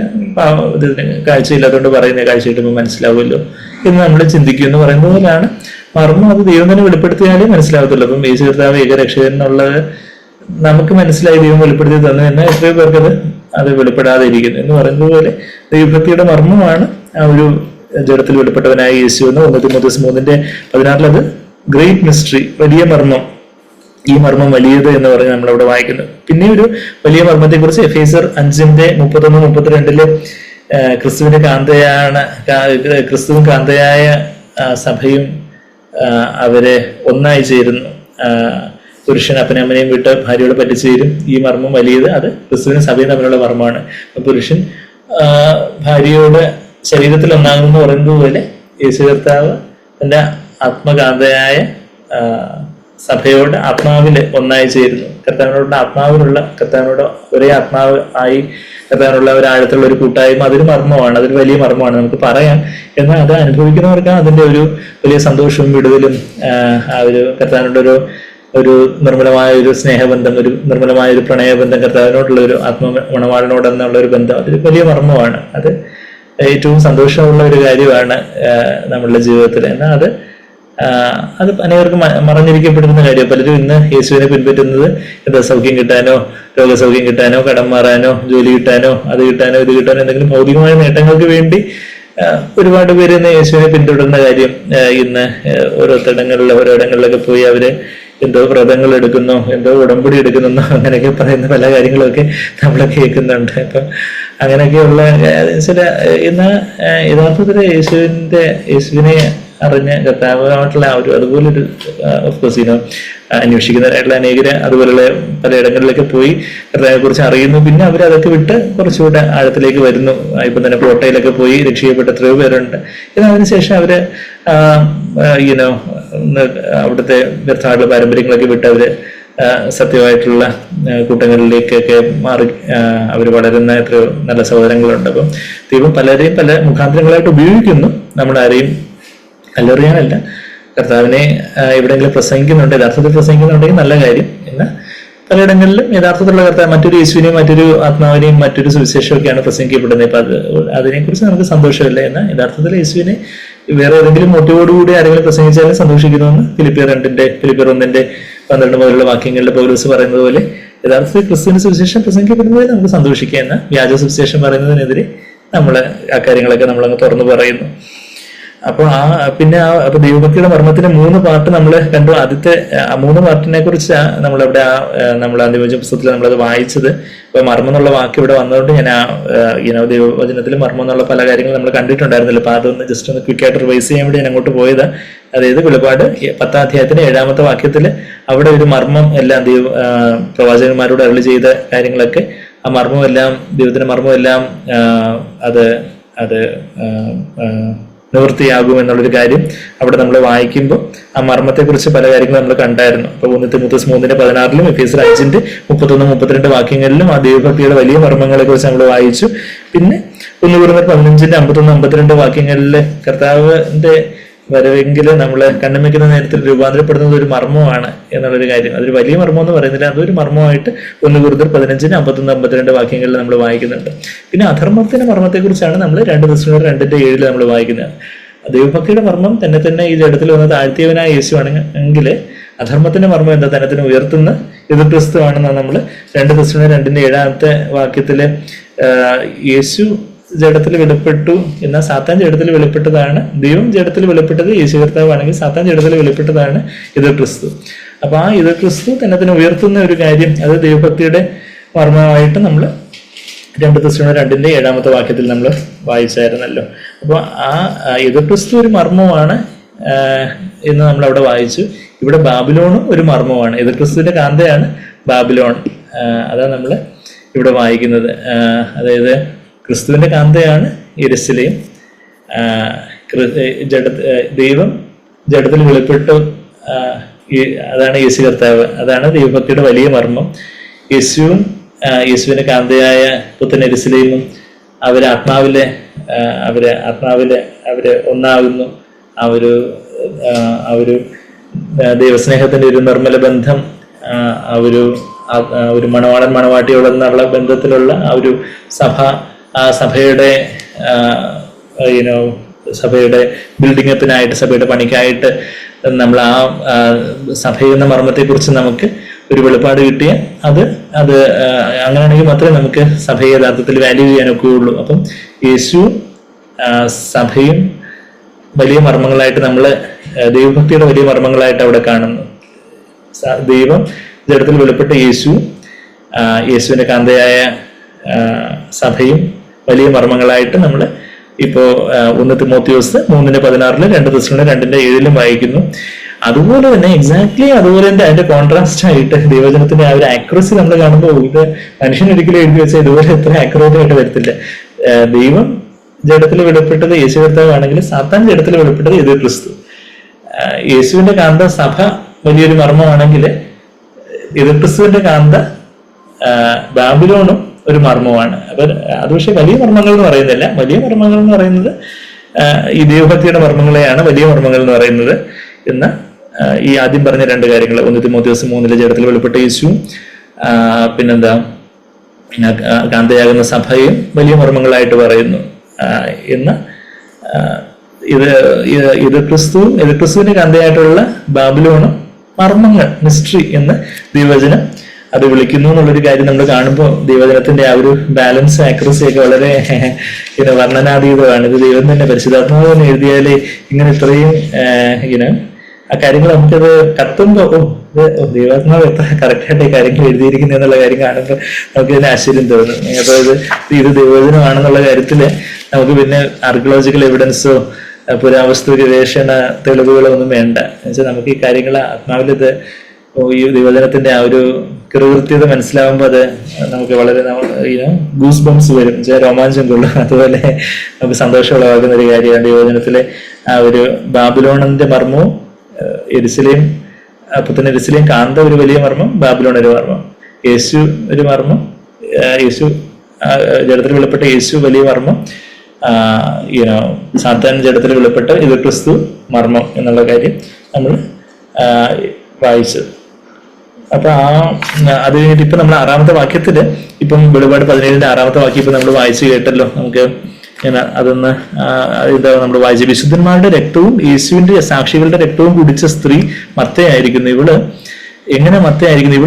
ഇവള് മത്തയായിരിക്കുന്നു മാത്രമല്ല, ഇവര് ബാക്കിയുള്ളവരെയും കൂടെ മത്തരാക്കുന്നു എന്നാണ് നമ്മൾ 1-ാമത്തെ വാക്യത്തിൽ വായിച്ച്. തന്റെ വേശ്യാവൃത്തിയുടെ മധ്യത്താൽ ഭൂവാസികളെ, സ്വർഗീയവാസികളെ മത്തരാക്കാനൊന്നും കിട്ടത്തില്ല. സ്വർഗീയവാസികളാണ് യഥാർത്ഥത്തിലുള്ള പുത്തൻ യെരുശലേമിന്റെ ഭാഗമായി തീരുന്നത്. എന്നാൽ ഭൂവാസികളെ, ഭൂമിയിൽ തന്നെ ഉടക്കി കിടക്കുന്നവരെ മത്തരാക്കുന്ന പണിയാണ് ഈ വേശ്യയ്ക്കുള്ളത്. അപ്പൊ അവള് വേശ്യാവൃത്തിയുടെ മധ്യത്താല് മത്തരാക്കുന്നു എന്ന് പറയുമ്പോൾ കാറൽ മാർക്സ് ഇങ്ങനെ പറഞ്ഞ ഒരു വാക്യമുണ്ട്, religion is the opiate of the masses. മനുഷ്യനെ മയക്കുന്ന കറുപ്പാണ് മതം എന്ന് പറഞ്ഞാല് അതിലൊരു പുള്ളിക്കാരൻ നിരീശ്വരവാദിയായിരുന്നു മാർക്സ്. അദ്ദേഹം ഒരു യഹൂദനായിരുന്നു, എന്നാൽ നിരീശ്വരവാദിയായിരുന്നു. ഒരുപാട് പേരെ ഇങ്ങനെ തെറ്റായിട്ടുള്ള നിരീശ്വരവാദത്തിലേക്കൊക്കെ കൊണ്ടുചെല്ലുന്നതല്ല. എന്നാൽ പുള്ളി പറഞ്ഞതിലുള്ള ഒരു കാര്യം സത്യമാണ്. എന്താ, ഈ മതം ഒരു കറുപ്പാണ്. മതം ഇങ്ങനെ ഈ മയക്കുമരുന്നൊക്കെ കഴിക്കുന്നവർ മയങ്ങിക്കിറങ്ങി നടക്കുന്നത് പോലെ ഇൻടോക്സിക്കേറ്റഡ് ആവുന്നു. അതുപോലെ ഈ വ്യാജമതം എന്നുവെച്ചാൽ ഇത്രയും വചനവിരുദ്ധമായിട്ടുള്ള പല കാര്യങ്ങളും സഭകളിൽ നടന്നിട്ട് ഇപ്പം തന്നെ ഓണാഘോഷവും ഒക്കെ സഭ, ക്രിസ്തീയ സഭ എന്നുള്ള പേരുള്ള ഈ സ്ഥാപനങ്ങളിൽ ഓണാഘോഷം നടക്കുന്നു. അതുപോലെ തന്നെ ജാതീയമായിട്ടുള്ള പല ആചാരങ്ങൾ നടക്കുന്നു. പലതരത്തിലുള്ള നിലവിളക്കും കൊടിമരവും ഏതാണ്ടൊക്കെ വെഞ്ചാമരവും ഏതാണ്ടൊക്കെ ചെങ്കോലോ അതുപോലൊക്കെയുള്ള ഇപ്പൊ ഈ എന്താ പറയുന്നത്, ഈ ബാബിലോണിന്റെ വസ്ത്രം തന്നെ സ്കാർലറ്റും പേർപ്പിളും എന്നൊക്കെ നമ്മൾ ധൂമ്ര വസ്ത്രവും എന്നൊക്കെ വായിക്കുന്ന. എന്നാൽ ഇപ്പൊ നമ്മള് ഈ ഇതുപോലുള്ള പുരോഹിതന്മാരെന്ന് പറയുന്നവരെ ഈ പാരമ്പര്യ സഭകളിൽ അവരിതുപോലെ ഏതാണ്ടൊക്കെ ചുവപ്പും സ്കാർലറ്റും ഒക്കെയുള്ള വസ്ത്രമൊക്കെ ധരിച്ച് കിരീടം മാതിരി എന്തൊക്കെയൊക്കെ വെച്ചുകൊണ്ടാ ഇവര് ശുശ്രൂഷ ചെയ്യുന്നത്. എന്നാൽ ദൈവവചനത്തിൽ പറയുന്നത് പുരുഷൻ തലയെ മറച്ചുകൊണ്ട് സഭായോഗത്തിൽ ഒരു പുരുഷൻ തല മറയ്ക്കുവാണെങ്കിൽ അത് ദൈവവചന വിരുദ്ധമാണെന്നുള്ള കാര്യം 1 കൊരിന്ത്യർ 11-ാം അധ്യായത്തിൽ ഏറ്റവും ക്ലിയർ ആയിട്ട് പറയുന്നൊരു കാര്യമാണ്. 1 കൊരിന്ത്യർ 11-ാം അധ്യായത്തില് എന്താ നമ്മൾ വായിക്കുന്നത്? 11-ാം അധ്യായത്തിന്റെ 5 മുതലുള്ള വാക്യങ്ങളില് 4-ാമത്തെ വാക്യത്തില് 1 കൊരിന്ത്യർ 11:4 മൂടുപട ഇട്ട് പ്രാർത്ഥിക്കുകയോ പ്രവചിക്കുകയോ ചെയ്യുന്ന ഏത് പുരുഷനും തന്റെ തലയെ അപമാനിക്കുന്നു. തലയാകുന്ന ഒരു പുരുഷന്റെ തല ആരാ? ക്രിസ്തു. ആ പുരുഷൻ തല മൂടുവാണെങ്കിൽ, അതായത് തൊപ്പി വെക്കുകയോ ഇതുപോലെ എന്തെങ്കിലുമൊക്കെ ഈ കിരീടം മാതിരിയുള്ള ഓരോ പോപ്പും ബാക്കി ഓർത്തഡോക്സ് അച്ഛന്മാരെന്ന് പറയുന്ന ആൾക്കാരൊക്കെ ഇങ്ങനെ ഓരോ വട്ടത്തൊപ്പിയും പപ്പടത്തൊപ്പിയും ഒക്കെ വെക്കുമ്പോൾ യഥാർത്ഥത്തില് അവര് ക്രിസ്തുവിനെ അപമാനിക്കുകയാണെന്നാണ് 1 കൊരിന്ത്യർ 11:4 പറഞ്ഞിരിക്കുന്നത്. എന്നാൽ ഇതൊക്കെ ഇതുപോലുള്ള എന്തെല്ലാം വചനവിരുദ്ധമായിട്ടുള്ള കാര്യങ്ങള്. പിന്നെ വേർപെട്ട സഭകളിൽ പിന്നെ അത് വേറെ തരത്തിലുള്ള പലതരത്തിലുള്ള കാര്യങ്ങളും ഒക്കെ അങ്ങനെ നടക്കുമ്പോൾ ഇതെല്ലാം കണ്ടിട്ട് ആൾക്കാർ ഇങ്ങനെ ഈ മയക്കുമരുന്ന് അടിച്ച ആൾക്കാർക്ക് പിന്നെ എന്തൊക്കെ പറഞ്ഞിട്ടും ബോധമില്ല. അവർക്ക് നമ്മൾ പറയുന്നൊന്നും കത്തുന്നില്ല, ചെമ്പിലെ വെള്ളം ഒഴിക്കുന്നവർക്ക്. അതുപോലെ ഇവള് എല്ലാവരെയും മത്തരാക്കി കളഞ്ഞു, ഭൂവാസികളെ മത്തരാക്കി കളഞ്ഞെന്നാണ് നമ്മളിപ്പം വെളിപാട് 17:1 വായിച്ച്. അതുപോലെ തന്നെ ഇപ്പം 17-ന്റെ 6-ാമത്തെ വാക്യം നമ്മൾ വായിച്ചു. വിശുദ്ധന്മാരുടെ രക്തവും ഇവള് ഈ മതം കൊടുത്ത് മത്തരാക്കുന്നു. അതുപോലെ തന്നെ വിശുദ്ധന്മാരുടെ രക്തവും യേശുവിന്റെ സാക്ഷികളുടെ രക്തവും. അപ്പൊ ഞാനിപ്പോ ഒരു queen Mary of England, bloody Mary എന്നറിയപ്പെട്ട ക്വീൻ മേരി ഓഫ് ഇംഗ്ലണ്ട് 1555 മുതലുള്ള കാലയളവിലൊക്കെ നടന്ന ജോൺ റോജേഴ്സിന്റെ രക്തസാക്ഷിത്വമൊക്കെ പറഞ്ഞതുപോലെ അതുപോലെ ഒത്തിരി നമ്മളിപ്പം അന്തിമോചന പുസ്തകത്തിൽ നമ്മൾ വായിച്ചു. ഒരുപാട് 16-ാം നൂറ്റാണ്ടിൽ റോമൻ കത്തോലിക്ക ഉപദേശങ്ങൾ സ്വീകരിക്കാൻ തയ്യാറാകാത്ത പ്രൊട്ടസ്റ്റന്റുകാർ സ്പെയിനിൽ അഗ്നിക്ക് ഇരയാക്കി. എന്നാൽ പ്രൊട്ടസ്റ്റന്റുകാർ മോശമല്ല. പ്രൊട്ടസ്റ്റന്റുകാർ ഇമേഷൻ ബാപ്റ്റിസം, നിമജ്ജന സ്നാനം പ്രസംഗിച്ച അനേകരെ യൂറോപ്പിൽ അവരെ കൊന്നൊടുക്കി. അങ്ങനെയൊക്കെയുള്ള കത്തോലിക്ക സഭയാവട്ടെ, അതിൽ നിന്ന് വന്നിട്ടുള്ള വേശ്യാപുത്രിമാരായിട്ടുള്ള ബാക്കിയുള്ള പ്രൊട്ടസ്റ്റന്റ് സഭകളും ഒക്കെ ആകട്ടെ, ഇതുപോലെയൊക്കെയുള്ള ഒത്തിരി കൊലപാതകങ്ങൾ, അക്ഷരികമായിട്ട് കൊലപാതകങ്ങൾ തന്നെ നടത്തിയിട്ടുണ്ട്. പിന്നെ ഇന്ന് നാവ് കൊണ്ടുന്ന ആൾക്കാർ കുറച്ചുകൂടെ റിഫൈൻഡ് ആയി. അപ്പോൾ ആളെടുത്ത് വന്ന അല്ലെങ്കിൽ കത്തിയെടുത്ത് വന്നാൽ ജയിലിൽ കിടക്കേണ്ടി വരും. അപ്പോൾ അതുകൊണ്ട് അവർ നാക്കുകൊണ്ട്, വാഗുകൊണ്ട്, റൈറ്റിങ്സ് കൊണ്ട് പലരെയും കൊല്ലുന്ന തരത്തിലുള്ള കാര്യങ്ങളൊക്കെ നമ്മൾ കാണുന്നുണ്ട്. അപ്പം അങ്ങനെയുള്ള കാര്യങ്ങളെക്കുറിച്ചാണ് നമ്മൾ വായിക്കുന്നത്. 6-ാമത്തെ വാക്യത്തിൽ വിശുദ്ധന്മാരുടെ രക്തവും യേശുവിന്റെ സാക്ഷികളുടെ രക്തവും, വിശുദ്ധന്മാരുടെ രക്തം, യേശുവിന്റെ സാക്ഷികളുടെ രക്തം, വളരെ അത് വീണ്ടും അത് ക്ലിയർ ആയിട്ട് പറഞ്ഞിരിക്കുക.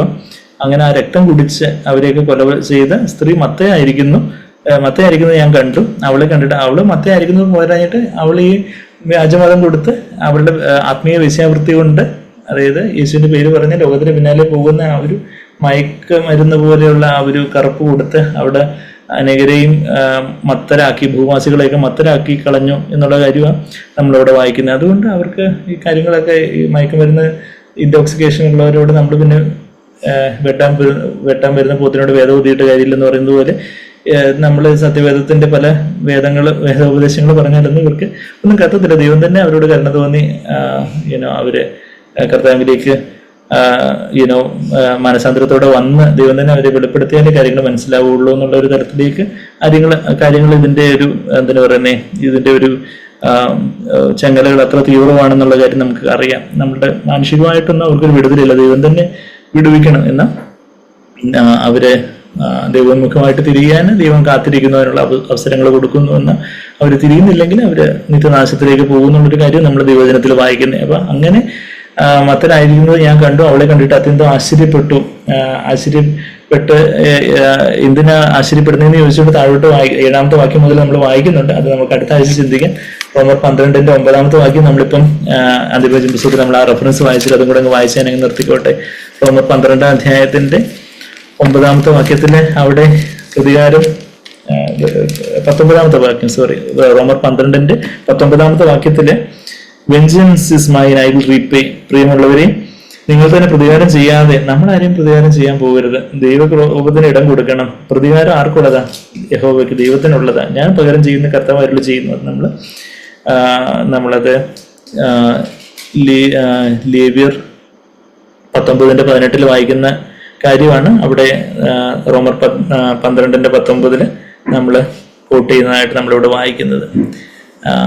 അപ്പൊ ആ ഒരു പ്രതികാരം ദൈവത്തിന്റെ സമയത്ത് ഈ ഒരു ബാബിലോണിനോടും ബാബിലോണിന്റെ വേശ്യാപുത്രിമാർക്കും എതിരെയൊക്കെ ഉള്ള ദൈവത്തിന്റെ ന്യായവിധി വരുന്നൊരു കാര്യം നമ്മൾ അത് വായിക്കുന്നുണ്ട്. ദൈവം എല്ലാത്തിനെയും കണക്ക് സൂക്ഷിക്കുന്നു എന്ന് നമ്മൾ ഈ കാര്യങ്ങളൊക്കെ കാണുമ്പോൾ നമ്മുടെ യഥാർത്ഥത്തില് ഇതിന്റെ ഗൗരവം മനസ്സിലാക്കാനും ഇതുപോലൊക്കെയുള്ള ഒരു വ്യാജ ക്രിസ്തീയത, മതഭക്തിയെ കുറിച്ചൊക്കെ നമ്മൾ കഴിഞ്ഞ ഞായറാഴ്ച നമ്മൾ ചിന്തിച്ചതുപോലെ ഇതുപോലൊക്കെയുള്ള ഒരു പുറമേ ഉള്ള പല കാര്യങ്ങളിലൊക്കെ ഉള്ള ഒരു ഗ്ലോറിയും ആ മതഭക്തിയെ കുറിച്ച് നമ്മൾ എത്രയധികം ഭക്തിയുടെ വേഷത്തെ കുറിച്ച് എത്രയധികം ജാഗരൂകരാകണം, എത്രയധികം നമ്മൾ കർത്താവിന് വേണ്ടി നിർമ്മല കന്യകമായിട്ട് നമ്മൾ കർത്താവിന് വേണ്ടി അതിസ്നേഹത്തോടെ കർത്താവിനോടുള്ള ഒരു നിർമ്മല പ്രണയബന്ധത്തിൽ നമ്മൾ ആഴത്തിൽ പോകേണ്ടിയിരിക്കുന്നു. അങ്ങനെ നമ്മൾ ആത്മീയരായിട്ട് ശക്തരായിരുന്നാൽ മാത്രമേ അനേകരെ ഈ വേശ്യയുടെ ബാബിലോണാകുന്നതും അവളുടെ വേശ്യാപുത്രിമാരുടെ റോങ് ഇൻഫ്ലുവൻസിൽ നിന്ന്, തെറ്റായ സ്വാധീനത്തിൽ നിന്ന് അനേകരെ വിടുവിക്കാൻ നമ്മളെ ദൈവം ശക്തരാക്കണമെങ്കിൽ നാം കർത്താവിനോടുള്ള ആദ്യ സ്നേഹത്തിൽ നമ്മളെ ആത്മമണവാളനോട് എത്രയധികം ഒരു സ്നേഹബന്ധത്തിൽ ആഴപ്പെടേണ്ടതായിട്ടുണ്ട് എന്നുള്ള കാര്യം നമ്മുടെ ദൈവം നമ്മളെ ഉത്സാഹിപ്പിക്കുകയും ബലപ്പെടുത്തുകയും ചെയ്യട്ടെ. നമുക്ക് പ്രാർത്ഥിക്കാൻ. സ്നേഹം നിറഞ്ഞ പിതാവേ, അവിടുത്തെ വചനത്തിനായിട്ട് സ്തോത്രം ചെയ്യുന്നു. കർത്താവെ ദേവാലയത്തിലെ ആത്മീയ വേശ്യാവൃത്തി കണ്ടപ്പോൾ, അവിടെ ഉള്ള കച്ചവടം കണ്ടപ്പോൾ കർത്താവെ അവിടുന്ന് ചാട്ടവാറെടുത്ത് കർത്താവെ അവിടുന്ന് seal for the houses consume me എന്നുള്ള ദൈവവചന പ്രകാരം ദൈവഭവനത്തിനോടുള്ള എരിവ് എന്നെ ദഹിപ്പിച്ചിരിക്കുന്നുവെന്ന് യോഹന്നാൻ 2:17 ഞങ്ങൾ വായിക്കുന്നത് പോലെ കർത്താവെ അവിടുന്ന് ആ ചാട്ടവാറെടുത്ത് കർത്താവ് അതിനെ ശുദ്ധിയാക്കിയതുപോലെ ഇന്നും കർത്താവെ യേശുവിന്റെ പേരിൽ നടക്കുന്ന പല ചൂഷണങ്ങളും പല ആത്മീയ വേശ്യാവൃത്തിയും ലോകമയത്വം ഒക്കെ കാണുമ്പോൾ കർത്താവെ ഞങ്ങള് കൂളായിട്ടിരിക്കാതെ ഞങ്ങൾക്കും ആ കർത്താവെ അവിടുത്തെ പോലെ അങ്ങേപോലെ ഞങ്ങൾക്കും അതുപോലെ ഒരു തീക്ഷ്ണതയോടെ ആ കാര്യങ്ങളെ നോക്കി കാണുവാനും അതിനെതിരെ നിലകൊള്ളുവാനും കർത്താവെ അതിനെ വെളിവാക്കുവാനും അതിനെതിരെ നിലപാടെടുക്കുവാനും ശക്തമായിട്ട് അതിനെതിരെ സംസാരിക്കാനും നിലപാടെടുക്കാനും ഒക്കെ ഞങ്ങളെയും സഹായിക്കണം. ഞങ്ങൾ പ്രാർത്ഥിക്കുന്നു. കർത്താവെ ആരോടും വാദിക്കാനോ തർക്കിക്കാനോ അല്ല, മറിച്ച് കർത്താവ് അവിടുത്തെ നിർമ്മല വചനം സത്യസന്ധമായിട്ട് പറയുവാൻ, അത് വെള്ളം ചേർക്കാതെ പറയുവാൻ കർത്താവെ അതിനുള്ള ധൈര്യവും കർത്താവെ അധികാരവും കർത്താവെ ഞങ്ങൾക്ക് ഓരോരുത്തർക്കും തരണം. കർത്താവ് ഞങ്ങളായിരിക്കുന്നിടത്ത് കർത്താവ് അവിടുത്തെ പ്രകാശമായിട്ട് അവിടുത്തെ നിർമ്മലകനികയായിട്ട് കർത്താവ് അങ്ങോട്ടുള്ള നിർമ്മല ഏകാഗ്രമായ ഭക്തിയിൽ ആഴപ്പെടുവാൻ ഞങ്ങൾ ഓരോരുത്തരെ ഞങ്ങൾ സഹായിക്കണമെന്ന് പ്രാർത്ഥിക്കുന്നു. അവിടുത്തെ ആത്മാവിനായിട്ട് ഞങ്ങൾ നിറച്ചായിട്ട് ഞങ്ങൾ തന്നെ സമ്പൂർണ്ണമായിട്ട് അവിടത്തേക്ക് തരുന്നു. നന്ദി കർത്താവിന് നന്ദി. അവിടുത്തെ വചനത്താൽ ഞങ്ങളെ പോഷിപ്പിച്ചതിനായിട്ട് നന്ദിയല്ല. യേശു കർത്താവിന്റെ വിലയേറിയ മാത്രമുള്ള നാമത്തിൽ തന്നെ ആമേൻ.